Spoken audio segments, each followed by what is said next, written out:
بسم الله الرحمن الرحيم إنا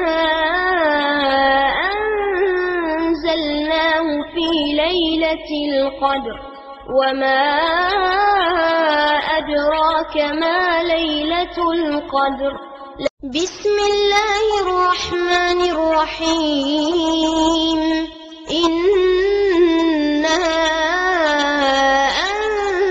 أنزلناه في ليلة القدر وما أدراك ما ليلة القدر ليلة القدر خير من 1000 شهر تنزل الملائكة والروح فيها بإذن ربهم من كل أمر. கண்ணியத்திற்குரிய எல்லாம் வல்ல அல்லாஹ் ஜல்ல ஷானஹு தஆலாவின் நல்லடியார்களே, இஸ்லாத்தின் பார்வையில் சூனியம் என்ற தலைப்பிற்கு செல்வதற்கு முன்னால் சில அடிப்படைகளை நம்ம மனதில் இருத்திக் கொள்ள வேண்டும் என்பது குறித்து நேற்றைய தினம் சில தகவல்களை நாம் பரிமாறிக்கொண்டோம்.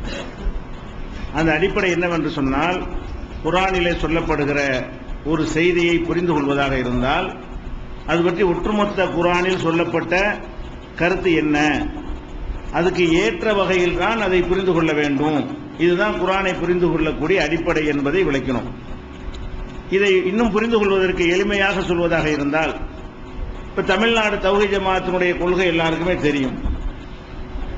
தமிழ்நாடு தௌஹீத் ஜமாஅத்துடைய கொள்கையை எதிர்க்கக்கூடிய சுன்னத் ஜமாஅத்துன்னு சொல்றாங்க இல்லையா, பரேலவிகள் சமாதியை வழிபடலாம், அவுலியாக்கள்கிட்ட கேட்கலாம், செத்து போனவர்கள்ட்ட கும்பிடலாம், வணங்கலாம்னு சொல்றாங்க இல்லையா, அவங்களுடைய கொள்கை நமக்கு தெரியும். இப்ப தௌஹீத் ஜமாஅத்துல இருந்து உங்களுக்கு பெரியார்களை எல்லாம் மதிக்கணும் அப்படின்னு சொல்றாங்கன்னு வைங்க, அதனுடைய அர்த்தம் என்ன? தௌஹீத் ஜமாஅத்துடைய நிலைப்பாட்டுக்கு ஏற்றவாறு தான் அதுக்கு அர்த்தம் கொடுக்கணும். அது சுன்னத் ஜமாஅத்தில் அவன் சொன்னாங்க பெரியார்களை மதிக்க வேணும்னு, அது தர்கா கட்டணும் அர்த்தமாயிரும். நம்ம தௌஹீத் பெரியார்களை மதிக்க வேண்டும் என்று சொன்னால் அவங்களை திட்டாதீங்க, ஏசாதீங்க, அதோடு நிறுத்திக்கிட்டமே தவிர அவங்கள்ட்ட பிரார்த்தனை பண்ணலாம், அவங்கள வணங்கலாம், அவங்கள்ட்ட கோரிக்கை வைக்கலாம், தர்கா கட்டலாம், சந்தன கூடை எடுக்கலாம்னு எடுத்துக்கிற மாட்டாங்க. ஏன்? இதை சொல்வது தௌஹீத் ஜமாத். தௌஹீத் ஜமாத் அதனுடைய கொள்கையை பல இடங்கள்ல தெளிவுபடுத்தி இருக்கிறது. அதுக்கு ஏற்றவாறு தான் இந்த வார்த்தையை சொல்லி இருப்பாங்க. பெரியார்களை மதிக்க வேண்டும் என்று சொன்னார்களே, ஆனால் தௌஹீத் ஜமாத்துக்கு ஒரு கொள்கை இருக்கு இல்லையா, ஒட்டுமொத்தமா 25 வருஷ பிரச்சாரத்தை நீங்க பாக்குறீங்க, அதற்கு ஏற்றவாறு தான் அதுக்கு சொல்லி இருப்பாங்களே தவிர பெரியார்களை மதிக்கணுங்கிறத தர்கா கட்டுங்கிற அர்த்தம் சொல்ல மாட்டாங்க. அதே நேரத்தில் இதே வார்த்தையை அவங்க சொன்ன என்னவாயிரும், ஒரு சமாதி வழிபாட்டுக்காரங்க பெரியார்களை எல்லாம் மதிக்க வேண்டும்னா சந்திரக்கூடு ஏடு, அங்க போய் கேளு, கும்பிடு, சஜிதா செய்யணும் மூட அர்த்தம் வச்சுக்கிறாங்க. அப்ப யார் சொல்றாங்கிறத விளங்குவதற்கு அவருடைய ஒட்டுமொத்தமான பிரச்சாரம் என்ன, அவருடைய போதனை என்ன, அவருடைய அறிவுரைகள் என்ன, எதை சொல்வதற்காக வேண்டிய ஒரு அமைப்பு உண்டாக்கி இருக்கிறாரு, இப்படி எல்லாம் பார்த்து ஒரு அமைப்புடைய கருத்தை நீங்க விளங்கிக் கொள்கிறீர்கள். அதே மாதிரி சஹாபாக்களை மதிக்கணும்னு நம்மளும் சொல்லுவோம், மற்ற சஹாபாக்களை பின்பற்றணுங்கிறாங்களே அவங்களும் சொல்லுவாங்க. அதுக்கு அர்த்தம் வேற, நம்ம அர்த்தம் வேற. சஹாபாக்களை மதிக்க வேண்டும் என்று தௌஹீத் வட்டாரத்தில் சொல்லப்படுமையானால் அவர்கள் செய்த தியாகம், இந்த சமுதாயத்திற்கு சத்தியத்தை கொண்டு வந்து சேர்த்தது, கஷ்டமான காலத்தில் இந்த இஸ்லாத்தை தூய நோக்கத்தை ஏற்றுக்கொண்டது, இதுகளை எல்லாம் நம்ம என்ன செய்யணும், மதிக்கணும். இதுக்காக வேண்டி அல்லாஹ்விடத்துல பிரார்த்தனை செய்யணும் உங்களுக்கு அப்படின்னு எடுத்துக்கிறோம். இதையே வேற மதுஹப்வாதிகள் மற்றவர்கள் சொல்வார்கள். என்ன அர்த்தத்தில் சொல்றாங்க, சஹாபாக்களை மதிக்கணும்னா அவங்க என்ன சொன்னாலும் கேட்கணும், அல்லாஹ் சொல்றதை கேட்கிற மாதிரி, ரசூல் சொல்றதை கேட்கிற மாதிரி சஹாபாக்கள் சொல்றதையும் கேட்கணும். அப்ப ஒரு சொல்லு ஒண்ணுதான், யாரு சொல்றாங்கிறதை வைத்து என்ன செய்வோம், அதை புரிந்து கொள்கிறோம். சஹாபாக்களை மதிக்கணும் என்று தௌஹீத் ஜமாஅத் சொல்வதனுடைய அர்த்தம் வேற, அவர்கள் சொல்ற அர்த்தம் வேற. பெரியார்களை மதிக்க வேண்டும் என்று நம்ம சொல்ற அர்த்தம் வேற, அவங்க சொல்ற அர்த்தம் வேற. இமாம்களை மதிக்க வேண்டும் நம்ம தான் சொல்றோம், அவங்க தான் சொல்றாங்க. இமாம்களை மதிக்க வேண்டும் என்று சொல்ற நம்ம சொல்ற அர்த்தம் வேற, அவங்க சொல்ற அர்த்தம் வேற. இமாம்களை பின்பற்றுகிறார்களே அவங்க சொல்ற அர்த்தம் வேற. இந்த வேற எப்படி கண்டுபிடிக்கிறோம்? தௌஹீத் ஜமாத் சொல்லும்போது இந்த ஜமாத் இதைத்தான் சொல்லிக் கொண்டு இருக்கிறது, இத்தனை வருடங்களாக இதைத்தான் பிரச்சாரம் செய்து கொண்டு இருக்கிறது, மதுஹப் வேண்டாம் என்று சொல்கிறது, வஹியை தவிர எதையும் பின்பற்றக்கூடாது என்று சொல்கிறது, சஹாபாக்களுக்கோ இமாம்களுக்கோ வஹி வராது, அவங்க சொல்ல கேட்க வேண்டிய அவசியம் இல்லை, அதே நேரத்தில் அவங்க நல்லவங்க, அவங்க தியாகம் செஞ்சவங்கன்னு மதிக்கணும். இப்படின்னு ஒரு நேர்மையான ஒரு அர்த்தத்தை இந்த ஜமாத்து சொல்லும் பொழுது இந்த ஜமாத்துடைய வாக்கியத்திற்கு விளக்கமாக எடுத்துக் கொள்கிறோம். அப்ப இந்த சிகரை இந்த மாதிரி விஷயங்களை அல்லாஹ் ரசூல் சொல்வார்களே, ஆனால் இதை பற்றி ஒட்டுமொத்தமாக குர்ஆன் என்ன சொல்கிறது என்று பார்த்து அந்த கொள்கைக்கு ஏற்பதான் அதை விளங்கிக் கொள்ளணும்.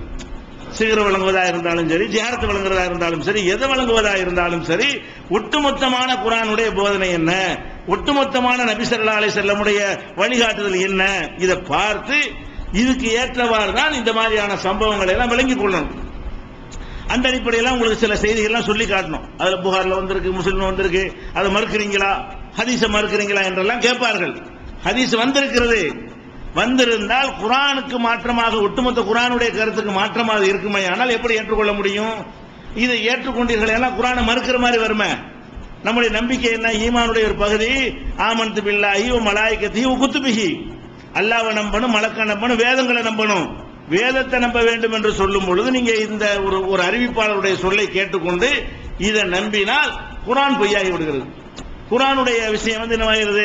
குர்ஆன்ல விவசாயத்தை பத்தி சொன்னது நேற்று சொல்லி காட்டணும். இது கலப்பை வச்சுக்கிற கூடாதுன்னு சொன்னா குர்ஆனுடைய அறிவுரை பொய்யாகி விடுகிறது. இப்படியான ஒரு பள்ளியை அடிக்கிற விஷயம் இருக்கிறது.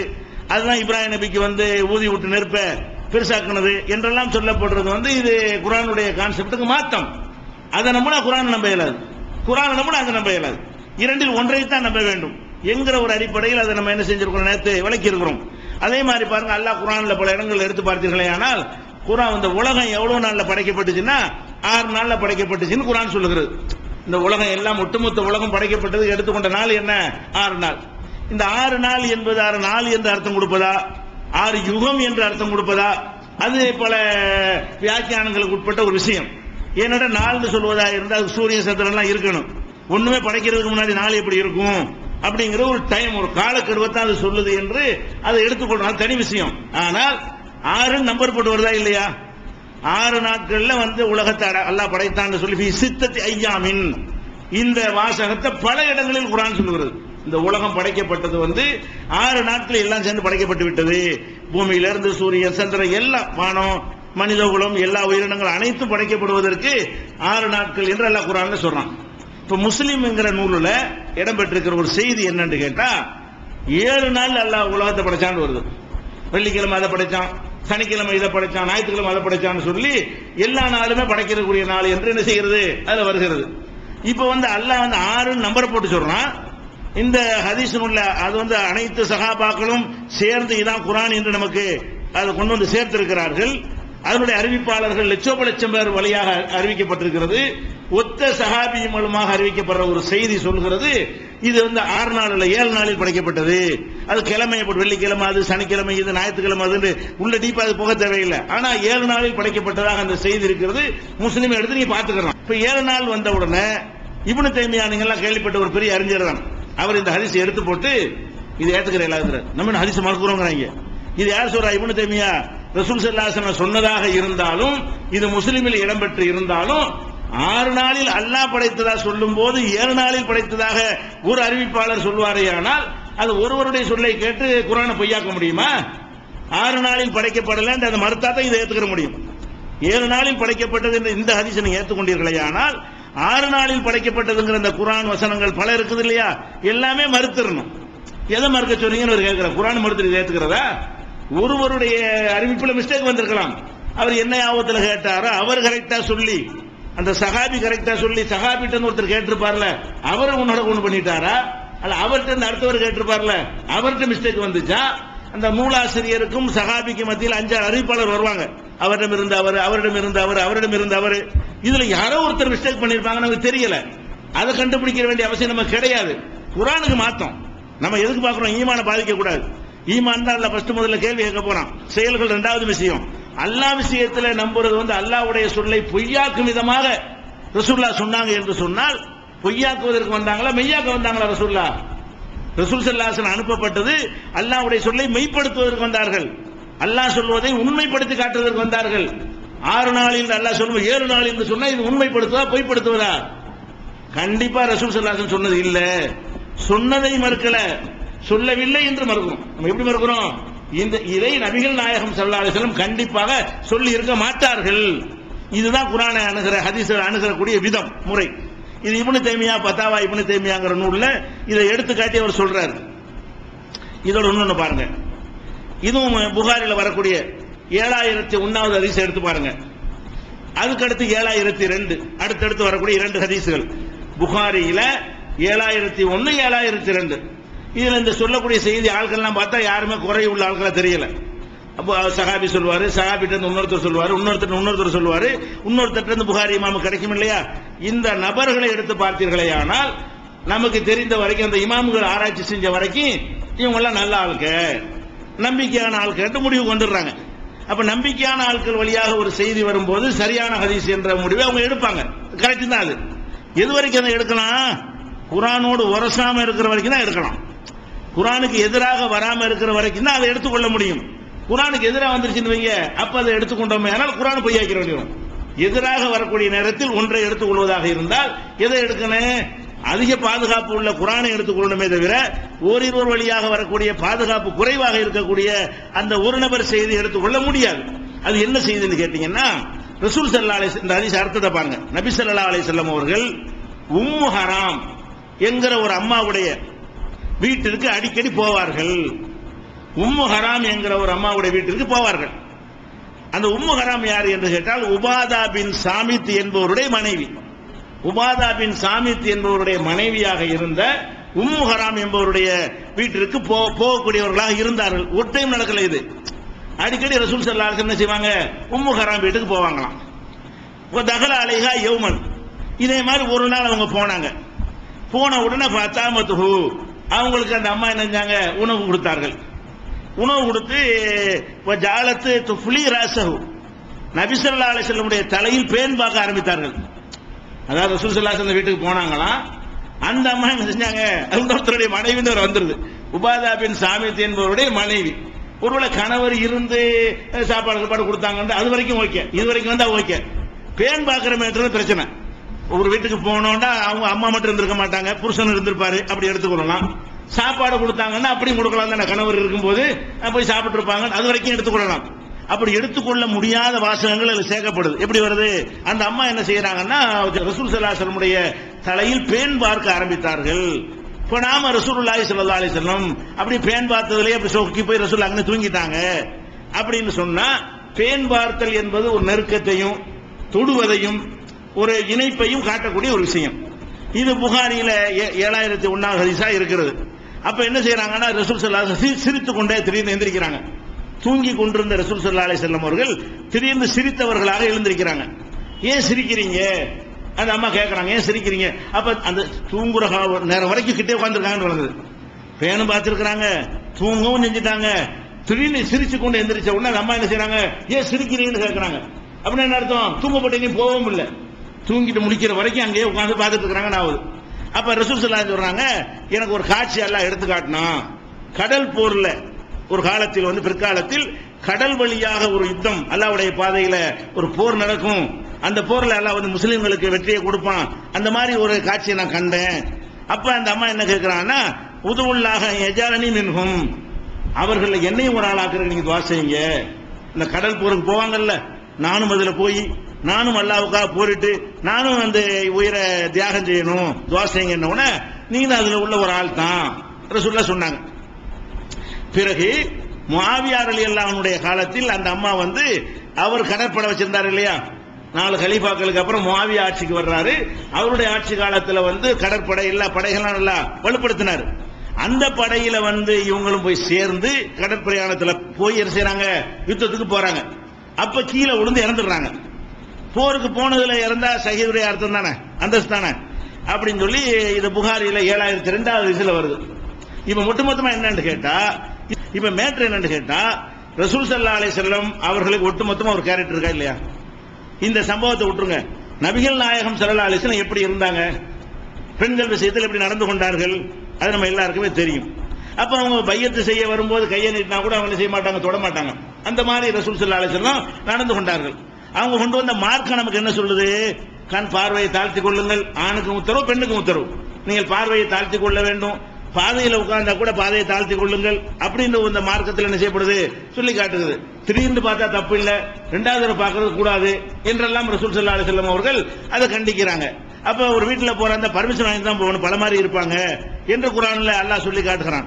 அப்ப ஆண்கள் பெண்கள் அந்த அந்நியர்களோடு கலந்து இருக்கிற ஒரு விஷயத்தை அவ்வளவு அற்புதமாக கற்றுத்தந்தவர்கள் ரசூல் ஸல்லல்லாஹு அலைஹி வஸல்லம் அவர்கள்.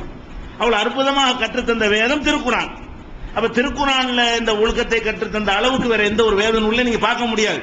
ஆம்பளை ஆம்பளை தான், பொம்பளை பொம்பளை தான் என்ற ஒரு விஷயத்தை அவ்வளவு தெளிவாக என்ன செய்யறான் அல்லாஹ் திருமறை குர்ஆன் வழியாக சொல்லி காட்டுகிறான். அப்போ ஒரு டிஸ்டன்ஸ் தான் மெயின்டைன் பண்ணணும் அப்படிங்கறதெல்லாம் இருக்குது. அப்படி இருக்கும்போது ரசூல் ஸல்லல்லாஹு அலைஹி வஸல்லம் அவர்கள் இத இப்படி ஒரு உம்முஹராமுடைய வீட்டுல போய் அங்க படுத்து அங்க தலை பேன் பார்க்க சொல்லி அங்கே தூங்கிட்டு அங்க எந்திரிச்சு வந்தாங்க என்று சொல்வது புகாரில் வந்தா ஏத்துக்கணும்னு சொன்னா ஒட்டுமொத்தமா நான் என்னத்தை ஏத்துக்கிற வேண்டி வரேன்? ரசூல் ஸல்லல்லாஹு அலைஹி வஸல்லம் இதுல ஒரு பெர்ஃபெக்ட்டா நடக்கலன்னு அதான் வரேன். அல்லாஹ்வுடைய ரசூல் ஆமன்து பில்லாஹி மலாயிகத்தையும் குத்துபிஹி ரசூலிஹி வருதுல, நம்ப வேண்டிய விஷயங்கள் அல்லாஹ்வை நம்பணும், மலக்க நம்பணும், வேதங்களை நம்பணும், தூதர்களை நம்பணும். எப்படி நம்பணும்? தூதர்களை சுத்தமான வாழ்க்கை வாழ்ந்தார்கள் நம்பணும். தூதர்கள் ஒழுக்கக்காடான வாழ்க்கை வாழவில்லை என்று நம்பணும். தூதர்கள் யாரை ஏமாத்துனாங்க நம்ம நம்ப கூடாது. ஏமாத்துற ஒரு ஆளை அல்ல தூதரா தேர்ந்தெடுக்க மாட்டான். அப்ப ஏமாத்துறவரு, இந்த பெண்ணுடைய செல்லாப்ப அந்த மாதிரி செய்யக்கூடியவர்கள் எல்லாம் ஒரு தூதருக்கு தகுதியானவர்கள் கிடையாது. ஹலாலான முறையில் தவிர, திருமணத்தின் மூலமாக தவிர அதெல்லாம் செய்ய மாட்டாங்க தூதர்கள் என்கிற அளவுக்கு இறை தூதர்கள் இருந்தாங்க. அப்படி இருந்ததுனால மக்கள் ஏத்துக்கிட்டாங்க. இப்படி நடந்து இருந்தா என்ன நடந்திருக்கும்? இருக்கிறாங்க ஓடி போயிருக்க மாட்டான். இப்படி ஒண்ணு ரசூல் ஸல்லல்லாஹு அலைஹி வஸல்லம் காலத்துல நடந்து இருந்தா இருக்கிறாங்கன்னு சொல்லுவாங்க, அல்லாஹ்வுடைய ரசூல் நினைச்சோம், என்னடா இது போய் டெய்லி போய் படுத்துட்டு வர்றேன் அப்படி வருமா? இல்ல அடிக்கடியில போவாங்கன்னு வருவது இது என்னன்னு நினைச்சிருக்க மாட்டா. அப்படி யாரும் விமர்சனம் பண்ணாங்களா? இத அப்படி நடந்து இருந்திருக்குமா? யாரும் ரசூல் ஸல்லல்லாஹு அலைஹி வஸல்லம் தோழர்களை விடுங்க, ஒரு யூதர்களோ வேற எதிரிகளோ வேற யாராவது இது மாதிரியா இதை சில பேர் கேள்வி கேட்டார்கள், விமர்சனம் பண்ணார்கள், ஏதாவது வந்திருக்குதா? நடந்ததுன்னு வர்றதுக்குன்னு அப்படி நடக்கவே இல்லை. அல்லாஹ்வுடைய தூதர் அவ்வளவு தூரத்தை கடைபிடிப்பார்கள். அப்படிலாம் போய் தனியாவளம் என்ன செய்ய மாட்டாங்க, ஒரு அந்நிய வீட்டில் போய் நுழைய மாட்டார்கள். இது தவறு, இதை ஏற்றுக்கொள்ள கூடாதுன்னு எல்லாத்தையும் முட்டு கொடுக்குற கூட்டம் இருக்குது. அதை ஏத்துக்கிறதுனா ஈமான பாதிக்காம ஏத்துக்கணும். இதுவும் சரிதான், அதுவும் சரிதான், ரசூலுல்லாஹ் கரெக்டானவங்க சரிதான், கரெக்டா இல்லைங்கிற இதுவும் சரிதான். அதை ஏத்துக்கிறேன்னா இது சரிண்டா அது சரியில்லைண்டா ஆயிரும், அது சரினா இது சரியில்லைண்டா ஆயிரும். எப்படி சொல்றாங்க உலமாக்கள் சொல்லிக்கொண்டு, இந்த ஹதீஸ் புகாரில் வந்துருச்சுல நம்ம ஏத்துக்கிட்டா ஆகணும். ஏன் ஏத்துக்கிறேன்? புகாரில் பதிவு செய்ய இல்ல, நல்ல ஆட்களா சொல்றாங்க. இந்த ஆட்கள் நல்ல ஆட்கள் பாக்குறாங்களே தவிர அல்லாஹ்வுடைய ரசூலை இங்க கூட நிப்பாட்டுறாங்க பார்க்க மாட்டேங்கிறாங்க. அறிவிப்பாளர்களை பார்க்கிற அளவுக்கு எதை பார்க்க மாட்டேங்கிறாங்க? இது யாரை டேமேஜ் பண்ணுது, எந்த அளவுக்கு டேமேஜ் பண்ணுகிறது என்கிற ஒரு விஷயத்தை பார்க்காம இதை சரி காண்றாங்க. எந்த அளவுக்கு சரி காண்றாங்க? இது ரசூல் ஸல்லல்லாஹு அலைஹி வஸல்லத்துக்கு சொந்தக்காரங்களா இருந்திருக்கலாம். அந்த அம்மா சொந்தக்கார மகனும் இருக்குல்ல, அக்கா தங்கச்சி அந்த மாதிரி உறவா இருந்திருக்கலாம். அல்ல பால் கொடுத்தாங்கல்ல கடைசியாக பெண்ணை வாதம் வைக்கிறாங்க, அது பால் குடி தாயா இருந்திருப்பாங்க. யாரு? ரசூல் ஸல்லல்லாஹு அலைஹி வஸல்லத்துக்கு இந்த உம்முஹராம்ங்கிறவங்க பால் கொடுத்த ஒரு தாயி. அப்ப அந்த அறிஞர்கள் மறுகாய் பால் கொடுத்த யாருங்கிற வரலாற்றை பதிவு செய்யப்பட்டிருக்கிறது. பால் கொடுத்த பட்டியல் இந்த உம்முஹராம்ங்கிற பேரை என்ன செய்யல, வரவே இல்லை. இந்த உம்முஹராம் ரசூல் ஸல்லல்லாஹு அலைஹி வஸல்லம் காலத்துக்கு 40 வருஷத்துக்கு பிறகு மௌத்தாகுது. பால் கொடுக்கிறாள் ரசூலுல்லாஹ் விட 40 வயசு கூட இருக்குமா கம்மியா இருக்குமா? ரசூல் ஸல்லல்லாஹு பால் கொடுக்கிறதா இருந்தா ரசூலுல்லாஹ் விட வயசு என்ன செய்யணும், ஒரு 20 வயசு அந்த அம்மா கூட இருந்தா தான் பால் கொடுக்கும். பால் ரசூலுல்லாஹ்க்கு பால் கொடுக்குன்னு வைத்துக் கொண்டீர்களே, ஆனால் ரசூல் ஸல்லல்லாஹு அலைஹி வஸல்லம் 60வது வயசுல இந்த அம்மாவுக்கு 80 வயசு இருக்கணும். ரசூலுல்லாஹ்க்கு 60வது வயசு ஆயிருக்கும், இந்த அம்மாவுக்கு எத்தனை வயசு இருக்கணும்? 80 வயசு இருக்கணும். இந்த அம்மா என்ன பண்ணுது, அதுக்கு பிறகு 40 வருஷம் வாழ்ந்து 120 வயசுல இவங்க கணக்குப்படி முஆவியாவுடைய கடற்படையில சேர்ந்து இருந்திருக்குன்னா அப்ப அந்த அம்மா பால் குடிக்கிற தாய் வயசுல இல்ல, ரசூலுல்லாஹ்வுடைய சின்ன வயசா இருந்திருக்காங்கன்னு வழங்குது. இந்த அம்மா ரசூலுல்லாஹ்வுடைய பால் குடி தாய். இந்த சம்பவத்தை பார்த்தவொடனே இது எதுக்கு பண்ண முட்டு கொடுக்கணும், ஒரு மனசையார தப்பு முட்டு தள்ளிட்டு போப்பா, இது இஸ்லாத்தை டேமேஜ் பண்ணுது, இது ரசூலுல்லாஹ்வுடைய கேரக்டரை பொய்யாக்குது, குர்ஆனுடைய போதனைக்கு எதிராக இருக்கிறது, தூக்கி போட்டா முடிஞ்சு போய் டாபிக். எப்படி தூக்கி போடுறோம்? இது ரசூல் ஸல்லல்லாஹு அலைஹி வஸல்லம் சம்பந்தப்பட்ட இல்ல, யாரோ ஒருத்தர் உன்னோட கூட இட்டு கட்டிட்டாரா, விளங்காம சொன்னாரா, இது நமக்கு தெரியவில்லை. அது அவருக்கு அல்லாஹ்வுடைய விஷயம் மறுமையில் தெரியும். இப்ப நாம இது ரசூல் ஸல்லல்லாஹு அலைஹி வஸல்லத்தோட சம்பந்தம் நடந்திருக்க முடியாது, இப்படி ஒரு சம்பவம் நடந்திருக்க சான்ஸ் இல்லை. ஏன் இல்லைங்கிறோம்? அல்லாஹ் இன்னக லஅலா குலுகின் அதீம், மகத்தான நற்குணத்தில் இருக்கிறீர் என்று என்ன செய்யறான் அல்லாஹ் அவங்களுக்கு சர்டிபிகேட் கொடுக்கறான், மகத்தான நற்குணம். இதெல்லாம் மகத்தான நற்குணமா? உங்களை மாதிரி ஒரு ஆள் போய் ஒரு வீட்டுல போயிட்டு வந்தாருன்னா மகத்தான நற்குணம் சொல்லுவீங்களா? மகத்தான நற்குணம்னா என்ன அர்த்தம்? அதை அடுத்தவங்க சொல்லி பாராட்டக்கூடிய வகையில் இருக்க வேண்டும். அது மகத்தான நற்குணம். அப்ப மகத்தான நற்குணம் என்று சொல்லப்படுகிற ரசூல் ஸல்லல்லாஹு அலைஹி வஸல்லம் அவருடைய கேரக்டரையே இது டேமேஜ் பண்ணுதுங்கும் போது இவங்க என்ன செய்யறாங்க? இது சரிதான் ஏத்துக்கிறதுங்கிறாங்க. இது ஏத்துக்கிற முறை கிடையாது. சிகர் இந்த மாதிரி வந்து சொன்ன சிகர் எத்தனை வசனத்துக்கு இவங்க சொல்லக்கூடிய சிகர் எத்தனை குர்ஆன் ஆயத்துக்கு எதிராக நிக்குதுன்னு நீங்க காட்டுறது இதெல்லாம் உங்களுக்கு சொல்றேன். சூனியத்துக்கு போவதற்கு முன்னாடி எதுக்கு இது சொல்றோம்னு கேட்டா, இது எப்படி நபி ஸல்லல்லாஹு அலைஹி வஸல்லம் டேமேஜ் பண்ணுமா பண்ணலையா ஒரு கேள்வி. அதுதான். நீங்க பெரிய பெரிய ஆலிம்கள் மாதிரி நீங்க சிந்திக்க வேணாம். சாதாரண மூமினா சிந்திங்க. இறை அச்சம் உள்ளவனாக சிந்திங்கள். இறை தூதரை மதிக்கிறவனாக சிந்தியுங்கள். அல்லாஹ்வுடைய ரசூல் நடப்பாங்களா? அவங்கள பத்தி நீங்க அறிஞ்சு வச்சிருக்கீங்களா? வாழ்க்கை வரலாறுலாம் தெரிஞ்சு வச்சுக்கிறீங்களா? ஒட்டுமொத்த புகாரி ஒட்டுமொத்த முஸ்லிமை படிங்க. அதுல இருந்து அவங்களை எப்படி காட்டப்படுது அது மாதிரி இருக்கா இது? அதுல எப்படி காட்டப்படுது? ஒழுக்கம், பண்பாடு, எல்லாத்துலயும் நேர்மை, சுத்தம், அனைத்துலயும் முன்மாதிரி. உஸ்வத்துன் ஹசனா அல்லாஹ் சொல்றான், லகத் கான லக்கும் ஃபீ ரசூலில்லாஹி உஸ்வத்துன் ஹசனா. அல்லாஹ்வுடைய ரசூலிடத்தில் அழகான முன்மாதிரி இருக்கிறது. அப்ப இது ஏத்துக்கிட்டீங்கன்னா இது நீ முன்மாதிரியா சொல்லப்ப பயன் பண்ண செய்யணும். நீங்க ஏத்த வீட்டுல போய் என்ன செய்யுங்க? பேன் பார்க்க போங்க. முன்மாதிரி தானே? அப்படியே சொல்லி தொலை. அது செய்யவும் கூடாதுங்கிற நீ செய்யக்கூடாத ஒன்று ரசூலுல்லாஹ் சொன்னாங்க. என்னப்பா அது? நீ செஞ்ச அது கேவலம்னு கருதக்கூடிய ஒரு செயலாக இருக்கிறது. இது அல்லாஹ்வுடைய ரசூல் சொன்னா செஞ்சாங்கன்னா எப்படி உனக்கு அதை ஏத்துக்கிற முடிகிறது? அப்ப ரசூல் மீது உள்ள மரியாதை விட இந்த புக்குல உள்ள மரியாதை கூடவா? புகாரி என்கிற ஒருத்தர் அறிஞர் அவர் குறைபடுத்த முடியாது. மனுஷனுக்கு தப்பு வரும். பேசிக் தௌஹீத் தான். தௌஹீத் என்ன? மனுஷன் தான். அல்லாஹ் ஒருவன் மாத்திரம் தான் தப்புக்கு அப்பாற்பட்டவன். வேத குர்ஆனில் மாத்திரம் தப்பு வராது. ஒரு மனிதர் கேட்ட தகவலை திரட்டி எழுதும் போது அவர் கவனத்தில் தப்பா எழுதி தொலைச்சாரா, ஆள் சொன்னாலுக்கு ஏதாவது பண்ணி தொலைச்சாங்கன்னா அல்லாஹ்வுக்கு தான் தெரியும். ஆனா மேற்று என்ன வந்துருச்சு. இப்ப இதை இப்படி ஏற்றுக்கொள்ள முடியுமா? அதான் கேள்வி. இதை ஏற்றுக்கொள்ள முடிஞ்சு வச்சுக்காத. எப்படி முடிவெடுக்கணும்? உங்களுக்கு தவறுன்னு தெரியுதா கரெக்ட்னு தெரியுதா? இது தவறுன்னு தான் தெரியும். ஒரு மூமினுக்கு இது ரசூலுல்லாஹ்வுடைய நம்ம எவ்வளவு ஹதீஸ்ல படிக்கிறோம், அவங்கள பத்தி கேள்விப்படுறோம். இன்னும் சொல்ல போனா கட்டும் தண்டனை, இந்த மாதிரி மேட்டருக்கெல்லாம் கடுமையான தண்டனை கொடுக்கக்கூடிய ஒரு மார்க்கம். யாருக்கு இதெல்லாம் கொடுக்க முடியும்? கரெக்டா இருக்கணும் தான் கொடுக்க முடியும். விபச்சாரத்துக்கு மரண தண்டனை கொடுக்கக்கூடிய மார்க்கம் இந்த மார்க்கம் தானுங்க. அந்த மாதிரியான இந்த மாதிரி விஷயத்திலாம் கடுமையான ஒரு தண்டனையை சொல்லக்கூடிய ஒரு மார்க்கமாக இருந்தால் ஒழுக்கத்தில் எவ்வளவுக்கு ஒரு எதிர்பார்க்கிறது. அப்படி ஒரு மார்க்கத்தில் எப்படி நம்ம ஏத்துக்கிறது? ரசூலுல்லாஹ் பேர்ல சொல்லப்படுமையானால் எந்த கிதாபுல இருக்கட்டுமே எப்படி ஏற்றுக்கொள்ள முடியும்? இந்த முடிவுக்கு நம்ம வர வேண்டும். அதே மாதிரி இன்னொன்னு பாருங்க. இப்ப குர்ஆன் பாதுகாக்கப்பட்டது நம்ம நம்பி இருக்கோமா இல்லையா? இதுல எந்த முஸ்லீம் சந்தேகம் கிடையாது. முஸ்லீமுக்கு மட்டும் இல்ல, பிற மதத்துக்காரனும் சந்தேகம் கிடையாது. அவங்கள என்ன செய்வாங்க? உங்க அப்படியே பாதுகாக்கப்படும், இங்கே தாங்க இல்ல, ஆளாளுக்கு விளையாடுறாங்கன்னு அவங்க சொல்றாங்க. நம்ம சொல்றத விடுங்க. முஸ்லீம்கள் சொல்லுவது ஒரு பக்கம் இருக்கட்டும். முஸ்லீம் அல்லாத மக்கள் வேதங்களை ஆராய்ச்சி பண்ணக்கூடியவர்கள் எடுத்தார்களே ஆனால் முஸ்லீம்கள்ட்ட அந்த வேதம் அப்படி பாதுகாக்கப்பட்டிருக்கிறது. முகமது நபி காலத்தில் எப்படி இருந்ததோ அப்படியே தான் இன்றைக்கு வைத்திருக்கிறார்கள். அதில் எந்த ஒன்றும் கூட்டல, மாத்தல, குறைக்கல, வருஷத்துக்கு வருஷம் ஒரு எடிஷன் போடவில்லை, அது நீக்கவில்லை, சேர்க்கவில்லை. அந்த மாதிரி பாதுகாப்பாக இருக்கிறது என்பதை அவ்வளவு தெளிவாக சொல்கிறார்கள். அல்லாஹ் சொல்றான் குர்ஆன்ல. எப்படி சொல்றான்? 15:9 இன்னா நஹ்னு நஸல்னா ذிக்ர வ இன்னா லஹு லஹாஃபிலூன். இந்த போதனையை, இந்த குர்ஆனை நாம் தான் இறக்கணும், நான் பாதுகாப்பேன். அல்லாஹ் சொல்றான், இந்த குர்ஆனை நான் இறக்கி இருக்கிறேன், நான் பாதுகாப்பேன். பேப்பர் இல்லாத காலத்துல, கம்ப்யூட்டர் இல்லாத காலத்துல இறக்கி உள்ளங்கள்ல மனப்பாடம் செய்ய வைத்து அப்படியே இன்னைக்கு வரைக்கும் நான் சேர்த்திருக்கிறோம். பாதுகாப்போம் என்று அல்லாஹ் சொன்னா பாருங்க, அவ்வளவு அற்புதமா நிறைவேற்றி காட்டிக் கொண்டு இது அல்லாஹ்தான், அல்லாஹ்வுடைய வேதம் என்று நம்ம சான்று பகிர்ந்து கொண்டிருக்கிறது. அப்ப குர்ஆன் பாதுகாக்கப்படுது என்பதை நீங்க நம்பணுமா இல்லையா? அல்லாஹ்வை நம்புற மாதிரி வேதத்தை நம்பணும், வேதத்துல குர்ஆனை நம்பணும். குர்ஆனை எப்படி நம்பணும்?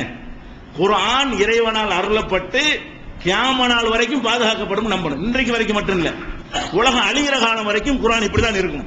குர்ஆன்ல எவன் 4 வசனத்தை சேர்த்துக்கொண்டு இதுவும் குர்ஆன் சொல்ல முடியாது. குர்ஆன்ல 4 வசனத்தை எடுத்து விட்டு இது குர்ஆன் இல்லை என்று சொல்ல முடியாது. நாமே இந்த குர்ஆனை இறக்கணும், நாமே பாதுகாப்போம்.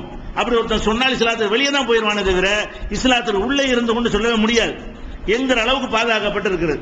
இப்ப இந்த செய்தியை பாருங்க. நபிகள் நாயகம் ஸல்லல்லாஹு அலைஹி வஸல்லம் அவர்களுக்கு குர்ஆன்ல ஒரு வசனம் அருளப்பட்டுச்சு. அவங்க சொல்றாங்க, குர்ஆன்ல ஒரு வசனம் இருந்துச்சு. என்ன வசனம்னு கேட்டா, ஒரு குழந்தைக்கு பெற்ற தாய் இல்லாம இன்னொருத்தி பால் கொடுக்குறான். சில நேரங்கள் கொடுப்பாங்கல்ல, தாய் பால் கொடுக்குற, அது ஒரு கதை. தாய் பால் ஊட்ட முடியாத நேரத்திலேயோ அல்லது குழந்தை அழுகை அமர்த்துறதுக்காக வேண்டியோ ஏதோ வேற ஒரு பெண் என்ன செய்யறாங்க, ஒரு குழந்தைக்கு பால் கொடுக்குறாங்க. அப்ப ஆயிஷா நாயகி சொல்றாங்க, 10 தடவை பால் கூட்டினால்தான் தாய் பிள்ளை என்ற உறவு ஏற்படும். ஆயிஷா நாயகி என்ன சொல்றாங்கன்னு கேட்டா, 10 தடவை, ஒரு தடவை ஒரு குழந்தைக்கு ஒரு அம்மா பால் கொடுத்தாங்கன்னு வைங்க, உடனே அம்மா பிள்ளைன்னு ஆகாது. எத்தனை தடவை கொடுக்கணும்? 10 தடவை இந்த மாதிரி கொடுக்கணும். 10 நாளைக்கோ அல்ல ஒரு நாளைக்கு 2 டைமோ 10 தடவை அந்த குழந்தைக்கு ஒரு பொம்பளை பால் கொடுத்தால்தான் தாய் பிள்ளை என்ற உறவு ஏற்படும். அப்படி ஏற்பட்டா சம்பந்தம் பண்றது கல்யாணம் பல எல்லாத்திலையும் பல சிக்கல்கள் அதுல வரும். இப்படி ஒரு வசனம் குர்ஆனில் இருந்தது. வேற்ற என்ன ஆயிஷா நாயகி சொல்றாங்க, 10 தடவை பால் ஊட்டினால்தான் தாய் பிள்ளை என்கிற உறவு ஏற்படும் என்று குர்ஆனில் இருந்தது. சும்மா நுஸ்ஸிஹ்ன பி 5 மஅலூமாத்தின், இதுக்கு பிறகு அல்லாஹ் என்ன செஞ்சான், அதை மாத்திட்டு 5 தடவை என்ற சட்டத்தை கொண்டு வந்தான். முதல்ல 10 தடவை பால் ஊட்டினால் தாய் பிள்ளைங்கிற உறவு ஏற்படும். பால் ஊட்டும் தாயாக அவங்க ஆகி விடுவார்கள்.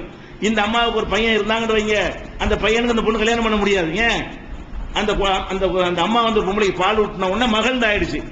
மகள்தான் அந்த அம்மாவுடைய பையன் சகோதரன் ஆயிடுறான். அப்ப அவங்க 2 பேரும் கல்யாணம் பண்ண முடியாது. அந்த மாதிரி பேட்டர்லாம் எப்போ வரும்னு கேட்டா 10 தடவை பால் ஊட்டினா தான் வரும் என்று முதலில் ஒரு வசனம் இருந்தது குர்ஆன்ல. பிறகு அல்லாஹ் இதை குறைச்சி 5 தடவை பால் ஊட்டினால் என்ன செய்யும், இந்த தாய் பிள்ளை உறவு ஏற்படும் என்ற வசனத்தை அல்லாஹ் இறக்கினான். ஆயிஷா நாயகி சொல்றாங்க, அல்லாஹ் இறக்கி இருப்பான், மாத்தி இருப்பான், அது ஒரு விஷயம். அதோடு நிக்காம உஃபிய ரசூலுல்லாஹி ஸல்லல்லாஹு அலைஹி வஸல்லம் வஹுன்ன ஃபீமா யுக்ரா மினல் குர்ஆன். ரசூல் ஸல்லல்லாஹு அலைஹி வஸல்லம் மௌத்தாகும் போது அது குர்ஆனில் ஓதப்பட்டு வந்தது. மௌத்தாவுற வரைக்கும், ரசூலுல்லாஹ் மௌத்தாவுற வரைக்கும் இப்படி ஒரு வசனம் குர்ஆன்ல இருந்துச்சுங்கறாங்க. எப்படி ஒரு வசனம், 5 முறை பால் அருந்தினால் தாய் பிள்ளை என்கிற உறவு ஏற்பட்டுவிடும் என்று ஒரு வசனம் குர்ஆனில் இருந்தது. இருந்து விட்டது போகவில்லை, ரசூலுல்லாஹ் மௌத்தாவுற தேதி வரைக்கும் இருந்தது. அப்படின்னா ரசூலுல்லாஹ் மௌத்தாகும் போது இருந்தது இன்னைக்கு இருக்கணும். குர்ஆன் பாதுகாக்கப்பட்டு இருக்கிறதுனால ரசூல் ஸல்லல்லாஹு அலைஹி வஸல்லம் மௌத்தானாங்க இல்லையா, அன்றைக்கு குர்ஆன்ல ஒரு வசனம் இருந்திருக்குமே, ஆனால் அது இன்றைக்கும் இருக்கணையே, அவங்களுக்கு பிறகு மாற்ற முடியாது. அவங்க உயிரோட இருக்கிற காலத்தில் வந்து அல்லாஹ் மாத்துவான். அதுக்கு பிறகு ஒரு 10 வருஷம் 2 வருஷம் ஒரு வாரம் ரசூலுல்லாஹ் இருந்தாங்கன்னா அல்லாஹ்வே அதை மாத்தினா இல்லாம போயிடும். ரசூல் ஸல்லல்லாஹு அலைஹி வஸல்லம் மௌத்துக்கு பிறகு மாற்ற முடியுமா? குர்ஆனுடைய ஒரு வசனத்தை வந்து ரசூலுல்லாஹ் இருக்கும்போது அல்லாஹ் மாத்தினான்னு சொன்னா அது ஒரு லாஜிக் இருக்கிறது, அது கரெக்ட். அல்லாஹ் அப்படி செஞ்சிருக்கான், செய்ய வேண்டும் குர்ஆன்ல சொல்றான். இதுல என்ன வருதுன்னு கேட்டா, ரசூல் ஸல்லல்லாஹு அலைஹி வஸல்லம் அவர்கள் மரணிக்கக்கூடிய நேரத்தில் இது குர்ஆனில் இருந்தது, இதை மக்கள் ஓதிக்கொண்டிருந்தார்கள் அப்படிங்கிறாங்க. அப்ப நம்ம குர்ஆனை இப்ப எடுத்து பார்க்கிறோம், இப்படி ஒரு வசனத்தை காணும். இப்ப குர்ஆன் நீங்க எடுத்து பாத்தீங்கன்னா ரசூலுல்லாஹ் மௌத்தா போகும்போது இருக்குமே, ஆனால் இப்ப குர்ஆன்ல இருக்கணுமா இல்லையா? 14 நூற்றாண்டா பாதுகாக்கப்பட்ட எந்த ஒரு குர்ஆன் பிரதியிலையும் உஸ்மான் ரலியல்லாஹு அன்ஹுடைய பிரதி எடுத்து வச்சிருக்கிறாங்களே, இன்னைக்கு மியூசியங்கள்ல வந்து அருங்காட்சியகங்கள்ல பாதுகாக்கப்பட்டிருக்கிறது, அந்த குர்ஆனுடைய பிரதிகளையும் பாத்தீங்கன்னா இந்த மாதிரி ஒரு வசனம் எந்த ஒரு சூறாவிலையும் இல்லை. 5 தடவை பால் ஊட்டினா தான் என்ன செய்யும், தாய் பிள்ளை உறவு ஏற்படும். இது குர்ஆனில் இருந்தது, ரசூலுல்லாஹ் மௌத்தா போகும்போது இருந்ததுங்கிறாங்க. அப்ப நம்ம என்ன யோசிக்கணும், ஆயிஷா நாயகி இப்படி சொல்றாங்க, ஆனா அல்லாஹ் என்ன சொல்றான், நான் பாதுகாப்பேங்கிறான். அல்லாஹ் பாதுகாத்து இருந்தான்னு சொன்னா இப்படி ஒரு வசனம் ரசூலுல்லாஹ் மௌத்தா போகும்போது இருக்குமே, ஆனால் இப்பவும் பாதுகாத்து வச்சிருப்பான். ரசூலுல்லாஹ் மௌத்தா போகும்போது இந்த வசனம் இருந்திருக்குமே, ஆனால் அதுக்கு பிறகு யாரும் குர்ஆன்ல கையெல்லாம் வைக்க முடியாது, யாரும் அழிச்சிருக்க முடியாது. அந்த வசனம் இப்பவும் இருக்கணும். இப்ப அந்த வசனம் இல்லை என்று சொன்னால் ரசூலுல்லாஹ் மௌத்தா போகும்போதும் அது இருக்கவில்லை, அப்படி ஒரு வசனம் இருக்கவில்லை. அப்ப இது தவறு. ஆயிஷா நாயகி சொல்லி இருந்தாலும் அல்லது அவர்கள் சொன்னதாக யாரோ சொல்லி இருந்தாலும் அது எந்த நூலில் பதிவு செய்யப்பட்டு இருந்தாலும் இது நடந்திருக்க முடியாது. அல்லாஹ் பாதுகாக்குமேங்கிறான். இந்த செய்தி என்ன சொல்லுதுன்னா குர்ஆனை பாதுகாக்கலன்னு சொல்லுது. அல்லாஹ் சொல்றான் குர்ஆனை பாதுகாப்புண்டு. இந்த செய்தி என்ன சொல்லுதுன்னு கேட்டா குர்ஆன்ல பாதுகாக்கல, ரசூலுல்லாஹ் மௌத்தா போகும்போது இருந்த ஒரு வசனம் பின்னாடி யாரும் தூக்கிட்டாங்க. அதான் அர்த்தம். ரசூலுல்லாஹ் மௌத்தா போகும்போது இருந்த ஒரு வசனம் இப்ப உள்ள உங்க குர்ஆனை எடுத்து பார்த்தா அப்படி வசனம் இருக்கா? 5 தடவை பால் அருந்தினால் தாய் பிள்ளை உறவு ஏற்படும் இப்ப குர்ஆன்ல இருந்துச்சுன்னு சொன்னா இதை ஏத்துக்கலாம். இப்ப நம்ம குர்ஆனை எடுத்து பார்க்கறோம், அந்த வசனத்தை காணோம். ஆயிஷா நாயகி சொல்றாங்க ரசூலுல்லாஹ் மௌத்தா போற வரைக்கும் இருந்துச்சுன்றாங்க. அப்ப இது என்ன செய்யணும், இதெல்லாம் ஆயிஷா நாயகி சொல்லி இருக்க மாட்டாங்க, ஏதோ ஒரு மிஸ்டேக் சொன்னா கூட ஏதோ என்ன ஆபத்துல சொன்னாங்களோ, குர்ஆன் பாதுகாக்கப்பட்டிருக்கிறது, குர்ஆனுக்கு மாற்றம், இதை தூக்கி போடுன்ற வேண்டியதானே? இல்ல இது ஏத்துக்கிற வேண்டாம். அப்ப என்ன முடிவு வரணும், குர்ஆன் பாதுகாக்கலப்பா, ரசூலுல்லாஹ் மௌத்தாவுற காலத்துக்கு பிறகு விளையாண்டு இருக்கிறாங்க குர்ஆன்ல, அதான் அர்த்தம். இதை ஏற்றுக்கொண்டால் என்ன மீனிங் வரும், குர்ஆன் பாதுகாக்கப்பட்ட ரசூலுல்லாஹ் மௌத்தாவுற காலத்தில் இருந்த ஒரு வசனத்தை பின்னாடி வந்தவர்கள் யார் தூக்குனாலும் யார் எப்படி தூக்க முடிஞ்சிச்சு, தூக்கும்போது இந்த உம்மத்தை எப்படி பார்த்துக் கொண்டிருந்தார்கள், ஆயிரக்கணக்கான சகாபாக்கள் உள்ளத்துல மனப்பாடம் பண்ணி வச்சிருந்தாங்க, அவங்களெல்லாம் மீறி எப்படி இதை நீக்க முடிஞ்சு, பேப்பர்ல நீக்கிடலாம், உள்ளங்கள்ல நீக்க முடியுமா, ஹிப்ல பண்ணி இருந்தார்களே, அப்ப எப்படி நீக்க முடியும், இதை யோசிச்சு பார்த்தோம்னு சொன்னா இது முஸ்லீம்ல வந்திருக்கட்டுமே, இது சரியில்லை, இப்படி இருக்க வாய்ப்பே இல்லை அப்படின்னு தான் நம்ம நினைக்கணும். இது ஒரு இதெல்லாம் எதுக்கு நம்ம சொல்றோம்னு கேட்டா நம்ம சிகரை பத்தி பேசும் பொழுது இந்த வசனத்துக்கு மாத்தமா இருக்கு இந்த செய்தி நம்ம சொல்லுவோம்ல, அப்ப நீங்க விளங்கிறதுக்காக இப்படி எல்லாம் இருக்கும் ஹதீஸ். நம்ம குர்ஆனுக்கு மாற்றம் இல்லைன்னா எல்லா விஷயம் ஏத்துக்கணும். ரெண்டு விஷயம், அறிவிப்பாளர் சரியா இருக்கணும், குர்ஆனுக்கு மாற்றம் இல்லாம இருக்கணும். அறிவிக்கிற ஆளுக்கு கரெக்டா இருந்து குர்ஆனுக்கு மாத்தமா இல்லைன்னா அந்த செய்திகளை எல்லாம் ஹதீஸ்களை நம்ம நம்பணும். ஹதீஸ் இல்லாமல் முழு வழிகாட்டுதல் பெற முடியாது. தொழுகை, நோன்பு, ஜக்காத் ஒண்ணுமே செய்ய முடியாது, அவசியம். ஆனால் மிக சில ஹதீஸ்கள் இப்படி இருக்கும். மிக குறைவான ஹதீஸ்கள் வந்து குர்ஆனோட நிக்கிறோம், மோதுற மாதிரி நிற்கும். அது மனிதர்கள்ட்ட பிழை வரும் எல்லாம் காட்டுவதற்காக கூட என்ன செய்ய பண்ணலாம், அவங்கள்ட்ட பிழை வர செய்திருக்கலாம். நம்ம என்ன பண்ணணும், அதை ஓரம் கட்டி வைத்து விட்டு இது எங்களுக்கு வேண்டியது இல்ல, இது 100% பாதுகாக்கப்பட்டது, அது 1/2% தான் பாதுகாக்கப்பட்டிருக்கிறது, அதனோட இதை கம்பேர் பண்ணிட்டு அதை ஏத்து நாங்க இதை நிராகரிக்க மாட்டோம், இதை ஏத்து அதை நிராகரிச்சிருவோம். அல்லாஹ் தான் சொல்லிடுவோம், ஏன் இது நம்பல, நீ தானே சொன்ன பாதுகாத்திருக்க, அதனால நம்பல, முடிஞ்ச டாபிக். மறுபடியும் அல்லாஹ் கேட்டான், இந்த இதையே நீ நம்பல, நீ குர்ஆனை பாதுகாத்தேன்னு சொன்னா அதை பார்த்தேன் காணா, அதனால நம்பல. அல்லாஹ் என்ன செய்வான், கேட்பான் நம்மள. அல்லாஹ் கொஸ்டின் பண்ணா பதில் சொல்லலாம்ல. நம்பணும்னு கேட்டா ஏன்டா இப்ப நம்புனேன், இது ஆயிஷா சொன்னாங்க, அப்ப அது இல்லை குர்ஆன்ல இல்லையே, அதுக்கு என்ன பதில் சொல்லுவாங்க? அல்லாஹ் கேட்டா என்ன பதில் சொல்றது? இப்படி நம்பினால் பதில் சொல்ல இயலும், அப்படி நம்பினா இங்க பயான்ல உழப்புற மாதிரி உழப்புங்க, அல்லாஹ்ட்ட நிக்காது. மக்களை ஏமாத்திருக்கான வியாக்கியானம் கொடுப்பீங்க, அல்லாஹ் இடத்துல எல்லாம் நிக்குமா அப்படின்னு யோசிச்சு பார்த்தோம்னு சொன்னா இதெல்லாம் ஒரு முஸ்லிம் ஏத்துக்கிற மாட்டான். இதை பார்த்து கொள்ள வேண்டும். அடுத்து பாருங்க, இன்னொரு செய்தி, சில சம்பவங்கள் எதுக்கு இதெல்லாம் சொல்றது காரணம் அடிப்படை நீங்க சரியா விளங்கணும். பேசிக் தப்பா இருக்கனாலதான் அந்த சிகர் சம்பந்தமா உலகத்தில் இல்லாத கருத்து சொல்லிவிட்டார்கள், அப்படியெல்லாம் பிரச்சாரம் பண்ணி கொண்டிருக்கிறார்கள். அடித்தளத்தை கரெக்டா அஸ்திவாரத்தை போட்டு எழுப்பினா தான் கட்டணம் நிற்கும், இல்லாட்டி கட்டணம் மாதிரி புசுக்குன்னு போயிடும். அஸ்திவாரம் என்ன செய்யணும், பலமாக இருக்க வேண்டும். அது ஏரியில போடக்கூடாது, குளத்துல கட்டணம் நிக்குமா? இவங்க எல்லாம் குளத்துல கட்டடம் கட்சி உட்கார்ந்துட்டு இருக்கிறார்கள். ஒரு இடிக்கு தாங்காது, ஒரு மலைக்கு தாங்கல, ஒரு புயலுக்கு தாங்கல. அந்த மாதிரி ஈமான் இருக்கக்கூடாது, பலமான அஸ்திவாரத்தில் இருக்க வேண்டும். இதெல்லாம் அஸ்திவாரம். இப்ப சொல்வதெல்லாம் நாளைக்கு சொல்லக்கூடிய தலைப்பில் சொல்லக்கூடிய செய்திகளுக்கான அஸ்திவாரங்கள். அடுத்ததாக இன்னொன்னு பாருங்க, சுலைமான் நபி இருக்காங்கல்ல, அவங்கள பத்தி ஒரு செய்தி வருது. இது புகாரில நிறைய இடத்துல வருது. ஒரு நம்பர் 5242, 5242வது ஹதீஸை குறிச்சு வச்சுக்கிறீங்க. நீங்க புகாரி தமிழாக்க நீங்களே எடுத்து பாருங்க. அதுல என்ன வருதுன்னு கேட்டா, சுலைமான் நபி சொல்றாங்க, ஒரு நாள் எனக்கு 100 பொண்டாட்டி இருக்கிறாங்க. அவங்க சொல்றாங்க, 100 பொண்டாட்டிட்டையும் ஒரு ராத்திரில நான் போய் என்ன செய்வேன், அவங்களோட சேருவேன், ஒரே ராத்திரிலே. அது சரி, அது ஒரு மனிதருக்கு சக்தி, அந்த டாபிக்ல போக வேண்டாம், அது முடியுமா முடியாதாங்கிற டாபிக், அது வேற மாதிரி கேள்வி. அது ஆனால் ஈமானை எங்க பாதிக்கிற, அதை மட்டும் நான் சுட்டி காட்டணும். ஈமானை பாதிக்கிற மாதிரி அம்சம் எங்க வருது, அதைத்தான் இப்ப எடுத்துக்கிறேன். அவர் சொல்றாரா, இன்று இரவு 100 மனைவியரிடமும் நான் என்ன செய்வேன், சேருவேன். சும்மா போவேன்னு போய் சோறு திட்டு வரணும்னு சொல்லல, சேருவேங்கிற சொல்றாரு. எப்படி சொல்றாருன்னு கேட்டா, நான் போற காரணத்தினால 100 பேருமே ஆம்புல பிள்ளையா பெத்தெடுப்பார்கள் அப்படிங்கிறார். அப்ப போறது அர்த்தம் விளங்கிருச்சா? நான் 100 மனைவிடமும் செல்வேன், ஒரு ராத்திரியில, ஒரு இரவில் 100 மனைவிடம் நான் செல்வேன். அவங்க 100 பேரும் என்ன செய்வார்கள், ஆம்புல பிள்ளையா பெத்தெடுப்பார்கள். அந்த 100 ஆம்புல பிள்ளைகளும் அல்லாஹ்வுடைய பாதையில் போர் செய்யக்கூடிய போராளிகளாக இருப்பார்கள். என்னென்ன சொல்றான்னு பார்க்கணும். நான் 100 மனைவிடத்துல செல்வேன், 100 பேர் ஆம்பளை பிள்ளையை பெறுவார்கள். அந்த ஒரு நாள் போறாருல, அதை கொண்டு கற்பமாகி 100 பேர் ஆம்பளை பிள்ளைகளா பெத்தெடுப்பார்கள். 100 ஆம்பளை பிள்ளைகளும் அல்லாஹ்வுடைய பாதையில போர் செய்யக்கூடியவர்களா இருப்பார்கள் சொல்லி அவரு சொல்றாரு. இப்படி சத்தியம் சொல்றாரு, அல்லாஹ் மேல சத்தியமாக அத்து பண்ணுங்கிறார், இப்படி நடக்கும் அப்படிங்கிறாரு. கடைசியில் என்ன ஆச்சுன்னு சொன்னா, போனாராம். அது மாதிரி 100 மனைவிட்டையும் போனாராம். 99 பிள்ளையை பிறக்கல. இவர் என்ன சொன்ன, 100 பேர்ட்டையும் நான் 100 பேருக்கு பிள்ளை பிறக்க முடியாதுல, 99 பேர் பிறக்கல. அது ஒரே ஒரு ஆளுக்கு தான் பிள்ளை பிறந்துச்சு 100ல. அந்த ஒரு ஆளுக்கு பிறந்த பிள்ளையும் அரை மனுஷன் குறை பிரசவமா, நிஸ்பை இன்சான், பாதி மனுஷன், கால் இல்லாம கை இல்லாம இருந்துச்சா, அல்ல சைஸ் சின்னதான் விளங்கல, அரை மனுஷன் அதிசல வருது. அரை மனுஷன் ஒரு பொம்பளை மட்டும் பெத்தெடுத்துச்சு எப்படின்னு வருது. இதுல என்ன மேட்டர்னு கேட்டா, ஒரு ஆண் ஒரு 100 மனைவி வச்சிருந்தாரா, அது நமக்கு டாபிக் வேற, போக முடியுமா அந்த டாபிக் வர முடியல. ஒரு நபி மறைவான விஷயங்களை பற்றி பேசக்கூடாது, அல்லாஹ் அறிவிச்சு கொடுத்தாலே தவிர. ஒரு நபியுடைய வேலை என்ன, நாளைக்கு நடக்கிற விஷயத்தை எனக்கும் தெரியாது, உங்களுக்கும் தெரியாது, நபிக்கும் தெரியாது. இதுதான் இஸ்லாமிய நம்பிக்கை. ஆனா நபிமார்களுக்கு அல்லாஹ் எதை அறிவித்து கொடுத்தான்னு அது தெரியும். சில விஷயங்கள் என்ன செய்வான், இந்த போரில் நீங்கள் ஜெயிப்பீர்கள் அறிவிச்சு கொடுப்பான். அப்ப நம்ம என்ன செய்யலாம், அந்த நபி சொல்லலாம், இந்த போரில் நாம தான் ஜெயிக்க போகிறோம், அல்லாஹ் எனக்கு சொல்லி தந்துட்டான்.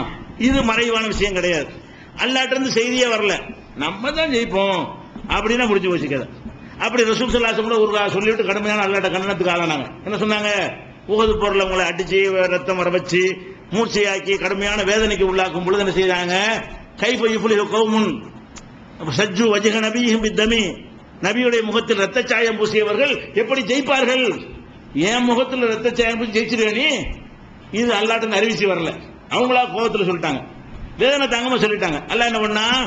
லைஸலக மினல் அம்ரி ஷைஉன், அதிகாரத்தில் உனக்கு பங்கு கிடையாது. அவன் எப்படி ஜெயிப்பான்? இவன் நீங்க முடிவு செய்யறாள், அது நான் செய்வேன். உங்களை அடிச்சவனை கூட ஜெயிக்க வைப்பேன், அடி வாங்கின உங்களுக்கு நான் தோக்க வைப்பேன். நீங்க அந்த டிசைட் பண்ற ஆள் கிடையாது. நான் அறிவிச்சு கொடுத்தாலும் நீங்க சொல்லலாம், நான் அறிவிச்சு கொடுத்தாமல் சொல்லுகிறீர்களே, ஆனால் என்னுடைய அதிகாரம் சொல்ல என்ன பண்ண குர்ஆன்ல கண்டிக்கிறான். லைஸலக மினல் அம்ரி ஷைஉன், அதிகாரத்தில் உனக்கு எந்த பங்கும் இல்லை. அப்ப இதுல என்ன நம்ம விளங்குறோம்? மறைவான விஷயங்கள் பேசக்கூடாது. நீங்களும் பேசக்கூடாது, நானும் பேசக்கூடாது. நீங்க ஒரு கல்யாணம் பண்றீங்க, அடுத்த வருஷம் ஆம்பளை பிள்ளை தாங்க, இப்படி பேசினா அவ்வளவு ஈமான் இருக்கும். கல்யாணம் பண்றீங்க, மனைவி விட்டு சேரீங்க, எல்லாமே இருக்கு, சொல்ல முடியாது. அல்லாஹ் தந்தாலே தவிர இதை ஒரு மனுஷன் பேசலாமா? அவர் மனைவி விட்டு சேரும்போது குழந்தை பெற்று தீர்வேன் என்று சொல்வதாக இருந்தால் அது வஹியை கொண்டுதான் சொல்லணும், வஹி இல்லாம சொல்லக்கூடாது. இவர் வஹி இல்லாம தானே சொல்லியிருக்காரு. வஹியை கொண்டு சொன்னா 100 பெற்றிருக்கணுமே. சுலைமான் நபி வஹியை கொண்டு சொல்லவே இல்லை, அல்லாஹ்ட்ட செய்தி சொல்லி இருந்தால் அப்ப 100 பொம்பளை 100 பிள்ளை பெற்று இருக்கணும். ரிசல்ட் என்ன? இவர் சொன்ன பிறகு பாத்தீங்கன்னா 99 பிள்ளையை காணும். ஒரு ஆளுக்கு பிள்ளை மனுஷன், அரை மனுஷன். அப்ப அரை மனுஷனை பெற்றிருக்காங்க ஒரு அம்மா மட்டும். அப்ப இவர் சொன்னபடி நடக்கல. அப்ப நாளை நடக்கிற ஒரு விஷயத்தை பற்றி இவர் பேசுகிறாரு. அப்ப நாளை நடக்கிற விஷயத்தை எப்படி பேசுறாரு? ரொம்ப அறுதிட்டு சத்தியம் பண்ணி சொல்றாரு. ஆம்பளை முதல்ல புள்ள பிறக்கும் சொல்றது ஒரு மறைவான விஷயம், அது ஆம்பளை புள்ளன்னு சொல்றது 2வது மறைவான விஷயம். அல்லாஹ்வுடைய பாதையில் போரிடக்கூடிய போராளிகளாக பின்னாடி உருவாவார்கள். இன்னும் 25 வருஷத்துக்கு நடக்குமே, அதையெல்லாம் சேர்த்து குழந்தைய அல்லாஹ்வுடைய பாதையில போராட குழந்தையா பெற்று அந்த குழந்தைகள் எப்படி இருக்குமா?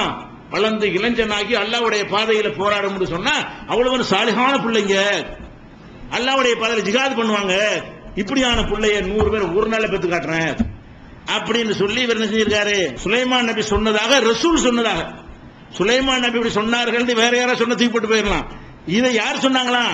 சுலைமான் நபி இப்படி சொன்னதாக நபிகள் நாயகம் ஸல்லல்லாஹு அலைஹி வஸல்லம் சொன்னார்கள் என்றாக ஹதீஸ் பேசுது. 5242 ஹதீஸ்ல இவ இப்படி சுலைமான் நபி சொல்லியிருப்பாங்களா? சுலைமான் நபி இன்னல்லாஹு இன்தஹு இல்மு ஸாஅ, மறைவான விஷயங்கள் 5ங்கறாங்க ரசூல் ஸல்லல்லாஹு அலைஹி வஸல்லம். ஹம்சுன் லா யஅலமுஹுன்ன இல்லல்லாஹ், 5 காரியங்களை அல்லாஹ்வை தவிர யார் அறிய முடியாதுங்கறாங்க. அதுல ஒண்ணு என்ன? மழை எப்ப பெய்யும் சொல்ல முடியாது, எவ்வளவு பெய்யும் சொல்ல முடியாது, கியாமனால் எப்பன்னு சொல்ல முடியாது. ஒமா தத்ரி நஃப்சுன் பி ஐயர்தி தமூத், எந்த ஒரு ஆத்மாவும் எங்க செத்து போவோம், நான் எங்க சாவணும் சொல்ல முடியுமா? நீங்க எந்த இடத்துல செத்து போய் உங்களுக்கு சொல்ல முடியுமா? யாருக்கும் சொல்ல முடியாது. அது யாருக்கும் சொல்ல முடியாது. நாளைக்கு எவ்வளவு சம்பாதிப்புன்னு சொல்ல முடியுமா? நாளைக்கு உன்னுடைய வருமானம் என்னடி எவனும் சொல்ல முடியாது. அதனால யாராலையும் சொல்ல முடியாது, அல்லாஹ் சொல்லிடுறான். அதுல ஒண்ணு என்ன சொன்னா, கருவறையில் உள்ள நிலைமைகளை யாரும் அறிய முடியாது. 5ல ஒரு விஷயம் என்ன? கற்பப்பையுடைய மேற்ற வாயை திறக்க கூடாது. அதுல உண்டாகுமா உண்டாகாத, நல்ல குழந்தையா கெட்ட குழந்தையா, ஆம்பளை குழந்தை பொம்பளை குழந்தையா, ஸ்கேன் வச்சு வேண்டாம் சொல்லலாமே தவிர அது மறைவு இல்லை. அறுத்து பார்த்தா சொல்ற மாதிரி தான் அது. அது பார்த்துட்டு சொன்னா மறைவு கிடையாது. பார்க்காமல் சொல்வதாக இருந்தால் அந்த நாலேஜ் அல்லாஹ்க்கு மட்டும்தான் இருக்கிறது, மனிதருக்கு இல்லை, சுலைமான் நபிக்கு இல்லை என்றால் இந்த விஷயத்தை போதிப்பதற்கு அனுப்பப்பட்ட ஒரு நபி இப்படி சொல்லுவாரா? அவர் என்ன சொல்லி கொடுக்க நபி அனுப்பப்பட்டார்? அல்லாஹ்வுக்கு தான் எல்லா ஆற்றலும். சுலைமான் நபி ராஜாங்கத்தை கொடுக்கறவங்களை அனுப்புனானா ஏகத்துவத்தை சொல்றதுக்கு அனுப்புனார். ராஜாங்க 2வது மேட்ரு, ராஜாவான 2வது விஷயம். ஃபர்ஸ்ட் மேட்ரு என்ன? அவர் எதுக்கு எல்லாம் அனுப்புறான்னு கேட்டா, மறைவான விஷயங்களை யாருக்கு தெரியாது, அல்லாஹ்வுக்கு தான் தெரியும், அல்லாஹ்வை தவிர யாருக்கும் தெரியாது. அப்ப நம்ம என்ன கவனிக்கணும்னு கேட்டா, இந்த செய்தி சுலைமான் நபியின் பெயரால் சொல்லப்படுகிறது, சுலைமான் நபி சொன்னதாக சொல்லப்படுகிறது. அப்ப நம்ம என்ன விளங்கணும்? இது சுலைமான் நபி சொல்லவே மாட்டாங்க, நீங்க சொல்ல மாட்டேன், நான் சொல்ல மாட்டேன், சுலைமான் சொல்லுவாங்களா? நீங்க கல்யாணம் பண்ண எவனாச்சும் யாராவது நீங்க சொல்லி இருக்கிறீங்களா? எவ்வளவு பயப்படுவீங்க? ஆகா, இது ஈமான பாதிக்கிற விஷயமாச்சே, குழந்தை உண்டா நம்ம எப்படி சொல்றது? அல்லாஹ் ஜக்கரியா நபிக்கு இவ்வளவு தள்ளாத வயசு வரைக்கும் குழந்தைய கொடுக்கல, அவருக்கே தெரியலையே. குழந்தை உண்டாயிருப்பான் அல்ல நச்சரி சொல்லும் கூட அவருக்கு ஆச்சரியம் வருது. எப்படி உண்டாகும்? அவர் தான் அல்லாஹ்ட்ட கேட்டாரு. அல்லாஹ் உனக்கு நச்சரி சொன்ன பிறகு அது எப்படி உண்டாகும்? நானும் கிழவி, என் பொண்டாட்டியும் கிழவி, அது எப்படி உண்டாகும்னு கேட்கிறாரு. எனக்கு ஒரு அத்தாட்சியை காட்டுகிறாரு. அல்லாஹ் அத்தாட்சியை காட்டுறான். வாயை திறந்து 3 நாளைக்கு பேச முடியாது. அல்லாஹ் கல்லி மன்னாச சலாசத்த ஐயாமின், 3 நாட்கள் உனக்கு மக்களோட பேச முடியாது அப்படின்னு சொன்ன உடனே வாய் பேச வர பேச்ச வரம்புங்குது. அப்பதான் வழங்கிட்டார், மனைவி கருவடைஞ்சிட்டாங்க. ஒரு ஜக்கரியா நபிக்கு தெரியல, பல நபிமார்களுக்கு தெரியல, யாருக்கும் தெரியாது, கியாமத் தெரியாது. 5 விஷயங்கள் அல்லாஹ்வுக்கு மாத்திரம் தெரிந்த விஷயங்கள் இருக்குது. அதுல உள்ள ஒரு விஷயத்தை சுலைமான் நபி இப்படி சொன்னாங்கன்னு சுலைமான் நபின்னு சொல்லியிருக்க மாட்டாங்க. சுலைமான் நபி சொன்னாங்கன்னு ரசூலுல்லாஹ் சொல்லியிருக்க மாட்டாங்க. சுலைமான் நபி இப்படி சொல்லியிருக்க மாட்டாங்க. சுலைமான் நபி இப்படி மிஸ்டேக்கா சொல்லிட்டாருன்னு ரசூலுல்லாஹ் சொல்லுவாங்க. அவருக்கு இதே கடமை தான். ரசூலுல்லாஹ் எப்படி தவறாக சொல்ல மாட்டார்களோ, அகீதாவுக்கு மாத்தமா சொல்ல மாட்டார்களோ, அல்லாஹ்வை மறந்து சொல்ல மாட்டார்களோ, எல்லாம் அறிந்தவன் என்று வைத்த நிலையில் வைத்து எதையும் சொல்ல மாட்டார்களோ, அப்படி யாரும் சொல்ல மாட்டாங்க. சுலைமான் நபி சொல்ல மாட்டாங்க. அப்ப இது என்னது? ஏதாவது மிஸ்டேக் நடந்திருக்கிறது, யாரோ என்னமோ பண்ணிவிட்டாங்க. இது இஸ்லாத்துடைய பேசிக்க தகர்க்குது. மறைவான விஷயம் அல்லாஹ்வை நம்புறோம்ல. எப்படி நம்பணும்? அல்லாஹ்வை மறைவானதையும் அறியக்கூடியவன் அல்லாஹ்வை நம்பணும். மறைவான விஷயம் எனக்கு தெரியும் நீங்க நம்பிட்டீங்கன்னு வைங்க, அப்ப அல்லாஹ்வை நீங்க நம்பலன்னு அர்த்தம். ஆமன்து பில்லா ஆடி போயிருது. அல்லாஹ்வை நம்பணுங்கிற அந்த ஈமான் என்ன செஞ்சிருது? ஆட்டம் கண்டு விடுகிறது. அப்ப அல்லாஹ்வுக்குரிய அந்த தன்மை யாருக்கு கொடுக்கிற மாதிரி வந்தாலும் சரி, அந்த மாதிரி விஷயத்தை தூக்கி எறிஞ்சிடணும். ஈமான்ல டேமேஜ் ஆயிரும், பெரிய கேள்வியை சந்திக்க வேண்டிய ஒரு மறுமையில மாட்டிக்கிறோம், தொழுகணும், எல்லாம் பாழாகி போயிடும். என்னுடைய இடத்துல நீ ஒரு ஆள் வச்சுட்டியா, அல்ல உன்னையே வச்சுக்கிட்டே நல்லா கேட்பானா இல்லையா? இவர் சொன்னதை வச்சு கேட்டா என்ன செய்யணும்? ஏன்னா இது உனக்கு இப்படி தெரியும், எனக்கு தெரிஞ்ச விஷயம் நீ இப்படி சொல்லுவ, உனக்கு அந்த அதிகாரம் நான் தந்தனா, மறைவான அறிஞ்சியா என்று ஈசா நபி அல்லாஹ் விசாரிப்பானே. அந்த மாதிரி விசாரிக்கிற ஒரு விஷயம் சுலைமான் நபி விஷயம். ஆனா ஈசா நபி அவங்க செய்யல, உம்மத்துகள் செஞ்சதை வச்சு எல்லாம் உங்களை கேள்வி கேட்கிறான். நீ தான் உன்னை கடவுளாக சொன்னியாண்டு. இது சுலைமான் நபி டைரக்டா கேட்பான். இந்த மாதிரி சொல்லுங்க, அவ்வளவுக்கு உனக்கு வந்துருச்சா? நாளைக்கு நடக்கலாம் தெரியற அளவுக்கு நீங்க பெரிய ஆள் ஆயிட்டீங்களா? என்னை விட நீங்க அப்படி கேட்பானே இல்லையா? அல்ல அப்ப அல்லாஹ்வுடைய நிலையில இருந்து பார்த்தோம்னு சொன்னா, அல்லாஹ்வை நம்புற எந்த ஒரு ஈமான் உள்ளவனு இந்த மாதிரி ஒரு சக்தி ஒரு மனிதருக்கு இருக்கு என்று சொல்லியோ, சுலைமான் நபி டேமேஜ் பண்ற மாதிரி சொல்ல போனா, சுலைமான் நபி நிறைய பொய்கள் உண்டு. என்ன, அவர் தண்ணி அடிச்சிட்டு இருந்தாரு, யூத வேதங்கள் இல்ல, யூதர்களுடைய வேதங்கள் எடுத்து பாத்தீங்கன்னா அவர் ரொம்ப மோசமான கேரக்டராக என்ன செய்வாங்க, அவரை சித்தரிப்பாங்க. அவரையும் தாவூத் நபி அந்த மாதிரி சித்தரிச்ச வகையில் இதை ஒன்று சேர்த்து நுழைஞ்சு ரசூலுல்லாஹ் பேரில் நுழைக்கப்பட்டு வந்திருக்கலாம். இது நிச்சயமா நடந்திருக்க வாய்ப்பு இல்லை என்ற ஒரு முடிவுக்கு வந்துடணும். இது ஒரு ஆதாரம். இது பேசிக்க நீ பார்த்துக்கணும். இதே மாதிரி பாருங்க, அல்லாஹ் ஒரு ஆளுக்கு மரணத்தை கொடுக்குறான்னு சொன்னா அதை நம்ம ஏத்துக்கு ஒபே பண்ணிக்கிறணும். சரியா?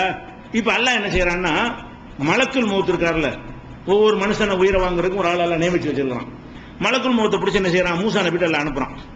அனுப்புன உடனே உங்க உயிரை எடுக்கிறதுக்கெல்லாம் என்ன அனுப்பியிருக்கான் உடனே ஓங்கி ஒரு அறை. யாரு? மூசா நபி யார மலக்க ஓங்கி அறை விட்டான்.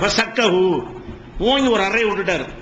அரைஞ்ச உடனே ஃபரஜா இலா ரப்பிஹி, அவர் அல்லாட்ட போய், யா அல்லாஹ் என்னை ஒரு ஆள்கிட்ட அனுப்பி வச்சுட்ட, அவர் இந்த மாதிரி மௌத்தை விரும்ப மாட்டேங்கிறாரு அப்படின்னு சொல்லி அல்லாட்ட முறையிட்ட உடனே அல்லாஹ் என்ன செஞ்சானா, அப்படின்னா நீ போய் இந்த ஒரு மாட்டுடைய முதுகுல கையை வைக்க சொல்லு, அது எத்தனை முடி எண்ணிக்கை இருக்கோ அந்த அளவுக்கு வாழ்நாள் போதுமா அப்படின்னு போய் கேளு அப்படின்னு நல்லா சொன்னாரு. சம்பவம் போயிட்டே இருக்குது. முதல் விஷயம் என்னன்னு கேட்டா, அல்லாஹ் அனுப்புறான் மலக்குல் மௌத்தை. மலக்குல் மௌத்தை அனுப்புறது அவர் டியூட்டி என்ன? வேற வேற மலக்கு அனுப்பல. மலக்குல் மௌத்துடைய வேலை என்னது? இதுதான், உசுர் எடுத்துட்டு போறது அவர் டியூட்டி. அல்லாஹ் ஒரு டியூட்டிக்காக அனுப்பி வைக்கும் பொழுது மூசா நபி என்ன செஞ்சிருக்கணும்? அல்லாஹ் அனுப்புனா வர்றேன், எப்போ வரணும், எப்போ கூப்பிட்டுருக்கான்னு போயிட்டு இருக்க வேண்டியதானே, அப்படித்தானே செய்யணும். அவர் மாட்டேன்டா கூட இவர் என்ன செஞ்சிருக்கணும்? அல்லாஹ் எடுத்துட்டு சொல்லிட்டான், உன்கிட்ட கேட்டு பர்மிஷன் எல்லாம் கேட்டு சொல்லலன்னு. அதான் மலக்கு தன்மை. மலக்குடைய தன்மை என்னது? சொன்னதை செய்வாங்க. அது யாரு என்னன்னு பார்க்க மாட்டாங்க, எடுத்துட்டு வந்துருவாங்க. அப்ப மலக்கு உயிர் எடுக்க அனுப்பும் போது இவர் கையில் அடிக்கிற, மலக்குன்னு தெரிஞ்சுக்கிட்டு அடிக்கிறதா இருந்தா, மலக்குன்னு தெரிஞ்சுக்கிட்டு ஓங்கி அரைஞ்சா மலக்கு அறையலாமா? மலக்கு அரைஞ்சா யார் அறைகிற மாதிரி? அது அனுப்பணும்னு அறைகிற மாதிரி இல்லையா? அது மலக்குன்னு அவரை சொந்த முடிவு எடுத்தா வந்தாரு, அல்லாஹ் அனுப்பி வைத்திருக்கிறான். அப்ப உதாரணம் வைக்கிறேன், ஒரு மனிதன் எடுத்துக்கிறோமே, ஒரு கட்டடம் நம்ம கட்டடம் கட்டுறாங்கன்னு வைங்க, அது சீல் வைக்கிறதுக்கு அதிகாரிகள் வர்றாங்க. இவன் கட்டடத்தை கட்டுறோம் ஓங்கி அரைஞ்சான் அதிகாரிய. இது யார் அரைஞ்ச மாதிரி? சிஎம் அரைஞ்ச மாதிரி தானே. அது ஒரு மாநில அரசாங்கத்தை ஒரு அதிகாரி அரைஞ்சா வேற சீல் வச்சுட்டு வாங்குறது அரசாங்கத்துல ஆர்டர், ஜீவோ. அரசாங்கம் ஒரு ஜீவோ போடும்போது அதை செயல்படுத்த வர்றவன் அறைய முடியுமா? எந்த ஒரு லாஜிக்குமே இல்லை. ஒரு மனுஷன் செய்ய மாட்டான். இப்படி செஞ்சா யாரும் ஏத்துக்கிற மாட்டாங்க. அப்ப அல்லாஹ்வுடைய மலக்கூத் ராஜ்யம் எப்படிப்பட்ட ராஜ்யம், எப்படி பவர்ஃபுல்லான ராஜ்யம். அந்த ராஜ்யத்தில் யாராவது வாய் துறக்க இயலுமா, ஏத்துக்கல்வி கேட்க இயலுமா, என்ன செய்யலாம்? அது சொன்ன உடனே இன்னும் கொஞ்சம் நாளைக்கு வாழ ஆசை, கொஞ்சம் கேட்டு பாருங்க அல்லாட்ட, அது ஒரு அதாச்சும் ஏத்துக்கலாம். எப்படி சொல்லிருக்கலாம்? நீங்க அல்லாட்ட போய் கேட்டு கொஞ்சம் ஆசையா இருக்கு, இன்னொரு 10 வருஷம் நான் இருந்துட்டு போறேன், அப்படி ஏதாவது சின்ன சான்சஸ் எல்லாம் தருவானாண்டு நீங்க வேணா கேளுங்க. எல்லாம் கேட்டு விட்டதுனால, கேட்காம எடுத்துட்டு போனா கூட ஒன்றும் செய்ய முடியும். அப்படிதான் செய்யிருக்கான்ல, நம்மகிட்ட பர்மிஷன் கேட்டா உசுர் வாங்கிட்டு இருக்கிறான், அவரோட வர தூக்கிட்டு போயிடுறாரு. அந்த மாதிரி எடுத்தா மூசா நபி ஒன்றும் செய்ய முடியாது. சரி, நேரம் கேட்டார்ல, அதிகபட்சம் அவர் என்ன செஞ்சிருக்கலாம்?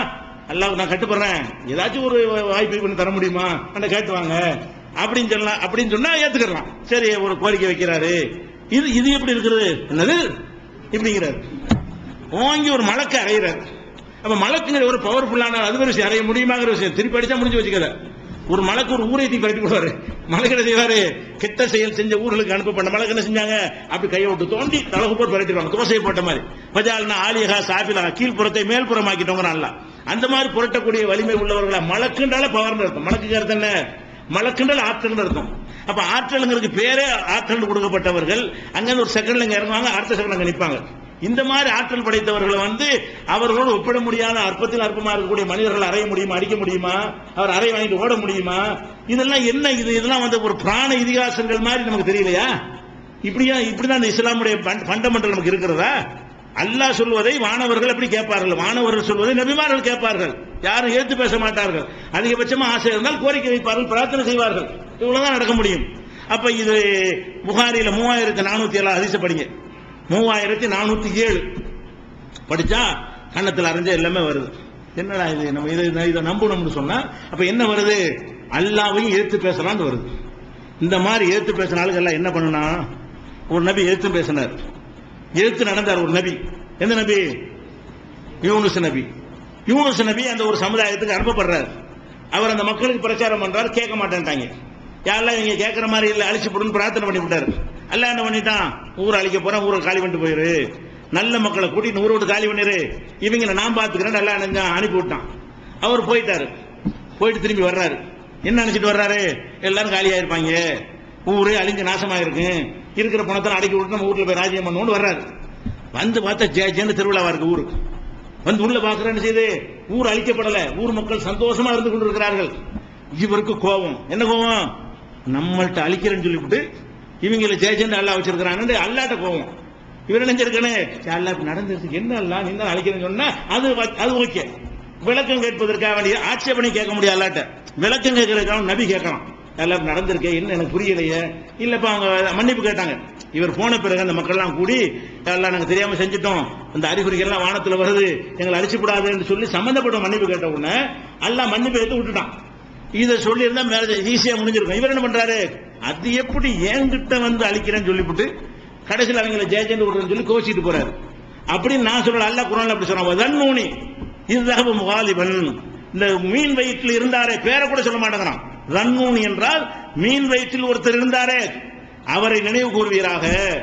இது தகவ முகாலிபன், அவர் கோவித்துக் கொண்டு போகிறார். அல்லாட்ட கோச்சிட்டு போறார். எங்க கோச்சிட்டு, எங்க போய் கோச்சிட்டு, எங்க போனா அல்லாவுடைய பூமி தானே, இந்த பூமியை விட்டு கோச்சிட்டு சந்திரமண்டலத்துக்கு போனா அதுவும் அல்லாவுடைய தானே, எங்க போயிட முடியும்னு அவர் கோச்சிட்டு போறாரு. அல்லன் நக்திர் அலைஹி, அவர் மீது நமக்கு சக்தி இல்லை என்று நினைத்துக் கொண்டார். கோச்சிக்கிட்டு போனா அந்த ஊரை விட்டு ஓடி போயிட்டா அதோட அல்லாஹ் டாபிக் முடிஞ்சிருச்சு. அல்லாஹ்வுக்கு தெரியாதா, அல்லாஹ் அதுக்கு ஒன்றும் செய்ய மாட்டானா? இதுக்கா வேண்டிய கடல்ல கூட தள்ளி மீன் வயிற்றுல சிற வச்சு லா இலாஹ இல்லா அன்த சுப்ஹானக இன்னீ குன்து மினல் ஸாலிமீன் மன்னிப்பு கேட்டு பிறகு அவரை மன்னிச்சேங்கறான். எப்படி சொன்னான்ல, வலன்ன அல்லன் நக்திர் அலைஹி ஃபனாதா ஃபி ظுலுமாத்தி அல்லா இலாஹ இல்லா அன்த சுப்ஹானக இன்னீ குன்து மினல் ஸாலிமீன். இது யூனுஸ் நபி விஷயம். அல்லாஹ் எப்படி கோவம் பார்த்தீங்களா, அவனுடைய மேட்டர்ல கை வச்சா, அவனுடைய அதிகாரத்துல கொஸ்டின் பண்ணனா, எதிர்த்தால் அல்லாஹ் கொடுக்கிற பனிஷ்மெண்ட் என்ன, நபின்னு பார்க்கவே மாட்டான். அப்ப இது அது மாதிரி இருக்கா இல்லையா? அல்லாஹ் அண்ணா என்னைய நீ உயிர் எடுத்துருவியா நீ, அல்லாஹ் சொன்னா எடுக்க, அதான் அர்த்தம்.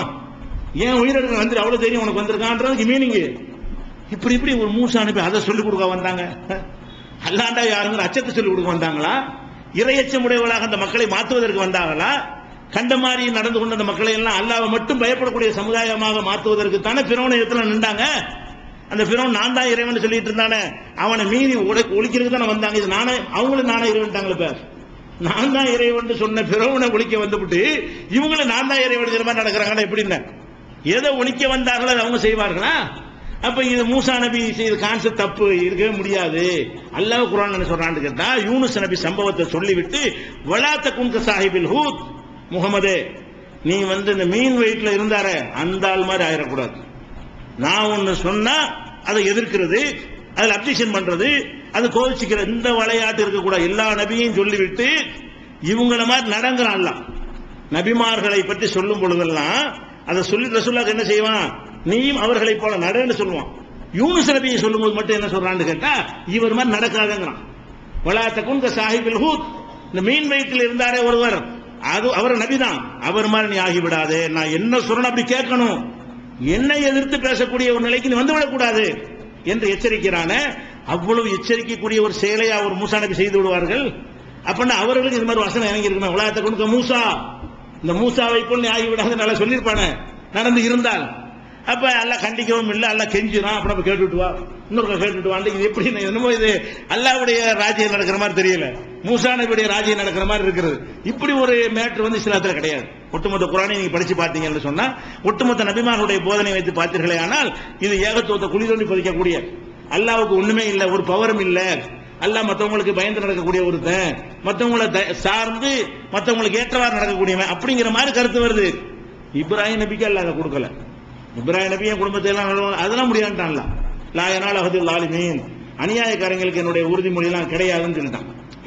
இதை பார்க்கும்போது என்ன செய்யறோம், இது சரியில்லை, இது மாதிரி நடந்திருக்காது. நீங்க யூனுஸ் நபியுடைய இந்த மேட்டர் தெரிஞ்சுக்கிறதா இருந்தா குர்ஆன்ல 21வது அத்தியாயத்துல 86வது வசனத்தையும் 68வது அத்தியாயத்துல 49வது வசனத்தை படிங்க. குர்ஆன்ல யூனுஸ் நபி என்ன செஞ்சாங்க, அல்லாஹ் என்ன சொன்னா, அப்ப அந்த மாதிரி தானே இந்த சம்பவம் இருக்குது. மூசா நபி அல்லாஹ் தானே இருக்கிறாங்க, இது கண்டிப்பா நடந்திருக்காது. நம்ம என்ன நம்பணும், மலக்குல் மௌத் மூசா நபிட்ட வந்து இருக்க மாட்டார், அவர் அடிச்சிருக்கவும் மாட்டாரு, அவர் திரும்பி வேலையை முடிக்காம மலக்கு தோற்று போய் என்ன செய்ய மாட்டார், திரும்பி போகவும் மாட்டார். இது ஏதோ ஒரு தவறா நடந்திருக்கிறது என்ற அடிப்படையில் என்ன செய்யணும், இதை விளங்கிக் கொள்ள வேண்டும். அடுத்ததாக வந்து இன்னொரு விஷயம் என்னன்னு கேட்டா, இது ரொம்ப உள்ளதுல ஒரு மோசமான விஷயம். இப்ப நான் சொல்றது என்னென்ற, ரசூல் ஸல்லல்லாஹு அலைஹி வஸல்லம் காலத்துல வந்து சாலிம் ஒருத்தர் இருக்கார், ஒரு இளைஞர். அந்த சாலிம் என்பவரை வந்து ஹுதைஃபா என்கிறவரும் அவங்களுடைய சகலாங்கிறவங்க, ஹுதைஃபாவுடைய மனைவி, இந்த தம்பதியர் எடுத்து வளர்க்குறாங்க. சாலிம்ங்கிறவர் வளர்க்குறாங்க. சின்ன பிள்ளையிலேருந்து வளர்த்த பிறகு வளர்ப்பு பிள்ளைலாம் இல்லை இஸ்லாத்துல, பெத்தாதான் பிள்ளை அப்படின்ற ஒரு சட்டம் வந்து விட்டது. இப்ப என்ன செய்யறாங்கன்னு கேட்டா, இந்த சாலிம் இளைஞர் ஆயிட்டார். இளைஞரான பிறகு இவங்க வளர்ப்பு தாய் தானே, சகலாங்கிறவங்களும் ஹுதைஃபாவும் வளர்ப்பு தாய் வளர்ப்பு தந்தை, அது இஸ்லாத்தில் இல்லை. ஆனா சின்ன வயசுல இருந்து அவர் இணைஞ்சிருக்காரு, அந்த வீட்டுல பிள்ளையா வளர்ந்திருக்காருங்கிற அடிப்படையில வீட்டுக்கு எப்பவும் போல வருவார். அப்ப ஹுதைஃபா என்ன நினைக்கிறாரு, வளர்ப்பு பிள்ளை தான் இல்லை, இவர் இளைஞர் இருந்துட்டு அந்நிய பெண்ணு தானே, இவங்க வளர்ப்பு பிள்ளை இல்லைன்னு ஆயிடுச்சுன்னு சொன்னா, என்னுடைய மனைவி அவருக்கு யாரு, அந்நியர், ரெண்டு பேரும் தனித்திருக்க முடியாது. நான் இல்லாத நேரத்தில் அவர் வீட்டுக்கு வருவது மார்க்கப்படி தப்பு. என்ன பிள்ளையா இருந்தா வரலாம், பால் ஊட்டின பிள்ளையா இருந்தா கூட வரலாம். வளர்ப்பு பிள்ளைங்கிற ஒரு கான்செப்ட் இஸ்லாத்துல இல்லைங்கும் போது சாலிம் வந்து வீட்டுக்கு வருவது ஹுதைஃபாவுக்கு பிடிக்கல. அது கரெக்ட், பிடிக்காம போனா கரெக்ட் தான், மார்க் எடுப்புல கரெக்டா நடந்துகிட்டாரு. உடனே இந்த அம்மா என்ன செய்யறாங்க, ரசூல் அட்ட போறாங்க, அல்லாஹ்வுடைய தூதரே இந்த சாலிம் வீட்டுக்கெல்லாம் வர்றாரு, அது என் கணவருக்கு பிடிக்க மாட்டேங்குது. இந்த சாலிமை பொறுத்த வரைக்கும் அவன் அம்மா எப்படி சொல்றாங்கன்னு கேட்டா, அன்ன சாலிமன் கது பலக மா எவ்வளவு ரிஜால், ஒரு ஆண்கள் எதை அடைவார்களோ அந்த பருவத்தை அடைந்து விட்டார், முழு ஆம்பளை ஆகிவிட்டார். அக்கள மா அக்களு, ஆண்களுக்கு என்ன விஷயங்கள்லாம் விளங்குமோ இந்த மாதிரி விஷயங்கள் இதெல்லாம் நல்லா விளங்கக்கூடிய பருவத்தை அடைந்து விட்டார். அன்னகு எதுகுல அலைனா, அவர் எங்க வீட்டுக்கு வந்து கொண்டிருக்கிறார். இன்னி அலுன்னு அன்னபி நப்சி அபி ஹுதைஃபா மின்தாலிக்க செய்யன், என் கணவருடைய மனசுல இதுல ஒரு அதிருப்தியும் ஒரு கோபத்தையும் நான் பார்க்கிறேன் அப்படின்னு முறையிடுறாங்க.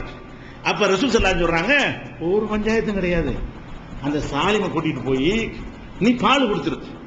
யாரு சொல்றாங்க, 25 வயசு இளைஞர் கூட்டிட்டு போய் குழந்தைக்கு பால் ஊட்டுறதுதான் மார்க்கத்தில் இருக்கிறது. ஒரு குழந்தைக்கு ஒரு பொம்பளை பால் ஊட்டினா அம்மா ஆயிருவாங்க. அதுக்கு பிறகு அவங்க அந்த இளைஞனா பிறப்பு அந்த அம்மாவோட இருப்பு தப்பு கிடையாது, ஏன் பெத்த தாய்மார் தான். ஒரு பொம்பளை வந்து ஒரு சின்ன குழந்தைக்கு பால் ஊட்டி அந்த சின்ன பையன் வந்து 25 வயசு ஆகி இந்த பொம்பளைக்கு ஒரு 45 வயசு ஆயிருக்கும் பொழுது அவங்க ரெண்டு பேரும் ஒன்னா இருந்தால், ஒன்னா போனால், பிரயாணம் பண்ணா, ஒரு வீட்டில் தங்கி இருந்தால் குற்றம் இல்லையே. மகன் இவங்க பால் ஊட்டுற தாய், அவங்க அந்த பையன் வந்து பால் குடிச்ச மகன், இது ஓகே. இது எது வரைக்கும் தான், அது குழந்தை பருவத்தில் தான் பால். அல்லாஹ் குர்ஆன்ல சொல்றான், ஹவுலைனி காமிலைனி ஒல் வாலிதாத்து யுர்லேன அவுலாதஹுன்ன ஹவுலைனி காமிலைனி, தாய்மார்கள் வந்து தங்கள் பிள்ளைகளுக்கு 2 வருஷம் பால் ஊட்டுவார்கள். அவ பால் ஊட்டுற பருவம் எவ்வளவுதான், 2 வருஷம் தான். ஹம்லுஹு வ ஃபிசாலுஹு ஃபி ஆமைனி, தாய் வந்து ரொம்ப கஷ்டப்பட்டு பெற்றெடுத்தால் அவனை சுமந்தது பால் ஊட்டுறதுலாம் 2 வருஷம் என்று என்ன செய்யறான் அல்லாஹ் குர்ஆன்ல பல இடங்களில் சொல்லி காட்டுகிறான். அப்ப பால் ஊட்டுவது வந்து 2 வருஷத்துக்கு உள்ளதானே. இவர் இளைஞர் தானே, இளைஞரை போய் நீ போய் பால் கொடு, பால் கொடுத்தோன்னு உனக்கு அவன் மகனாயிருவாரு, அதுக்கப்புறம் வீட்டுக்கு வரலாம் போகலாம், குற்றம் வராதுன்னு ரசூலுல்லாஹ் சொன்னாங்கன்னு வருது. இப்படி நடந்திருக்குமாங்க? 25 வயசு பையனுக்கு வந்து அது பால் ஊட்டுற மாதிரி ஒரு எண்ணம் வருமா, வேற மாதிரி எண்ணம் வருமா? ஒரு பெண்ணிடத்துல 25 வயசு பையன் வந்து அப்ப ஒருத்தன் தப்ப மாற்றான்னு வைங்க, நான் இப்பதான் பால் குடிச்சேன் அம்மா வைட்டாங்கன்னு சொல்ல முடியுமா? என்ன சொல்ல வர்றீங்க? இதை ஏற்றுக்கொண்டீர்களே, ஆனால் எப்படிப்பட்ட மெசேஜ் இது? ஒழுக்க கடை தூண்டாதா? இப்படி ரசூலுல்லாஹ் சொல்லியிருப்பாங்களா? அப்ப பால் ஊட்டுதல் சட்ட மார்க்கத்தில் இருக்கிறது. அது நிறைய குர்ஆன் வசனங்கள் சொல்கிறது, ஹதீஸ்கள் இருக்கிறது. எல்லாமே குழந்தைக்கு தான். குழந்தைக்கு எந்த ரசூல் ஸல்லல்லாஹு அலைஹி வஸல்லம் காலத்துக்கு இப்படிலாம் சர்ச்சை நடந்திருக்கு. என்ன சர்ச்சை? கணவன் மனைவியிட்ட பால் அறிஞ்சினால் தாயாய் விடுவாளான்னு சர்ச்சைலாம் வந்திருக்குது. அது எப்படி ஆவான்னு சொல்லி எல்லா இமாம்களும் என்ன சொல்றாங்க? 2 வருஷத்துக்குள்ளதான தாய்ங்கிறது வரும். 2 வருஷம் கடந்துடா இப்படி பால் ஊட்டினா இப்படி அது தாய் பிள்ளைன்னு வரும் என்று எல்லா இமாம்களுமே அந்த கருத்தை என்ன செய்யறாங்க? அதை சொல்றாங்க. அப்படின்னு சொன்னா 2 வருஷத்துக்கு மேல உள்ள மேட்டர் கிடையாது இஸ்லாத்துல. இது இவர் அந்நியர். ஒரு அந்நிய இளைஞனுக்கு போய் பால் கொண்டு ரசூலுல்லாஹ் சொல்லியிருப்பாங்களா? அப்ப நம்ம என்ன சொல்றோம்? இதை ஏத்துக்கிறேங்கிறாங்க. யாரு? இந்த சூனியத்தை ஆதரிக்கிறாங்கல்ல, இந்த சூனிய கூட்டம், இவங்க எல்லாருமே என்ன செய்யறாங்க? பர்ஃபெக்டான ஹதீஸ். அப்படியா? நீங்க இதை செய்வீங்களா? அப்பதான் விஷயம் வருது. அதை ஏத்துக்கிட்ட ஒழுங்கா ஏத்துக்கணுமா இல்லையா? இது ஹதீஸ் என்று ஏத்துக்கூட என்ன செய்யணும்? அது சரியா ஏற்றுக்கொள்ள வேண்டும். இது சம்பந்தமா இன்னும் சில விவரங்கள் இருக்கிறது. நாளைக்கு நேரடியாக என்ன செய்வோம்? இதை முடிச்சுட்டு சூனியத்துக்குள்ள நுழைஞ்சிருவோம். சரியா? இந்த பேசிக் அடித்தளத்தை நீங்க ஆழமா பதிய வைத்துக் கொள்ள வேண்டும். அப்பதான் இந்த சூனியம்டா என்னங்கிறது தெளிவாக விளங்கிக் கொள்ள முடியும். அஸ்ஸலாமு அலைக்கும்.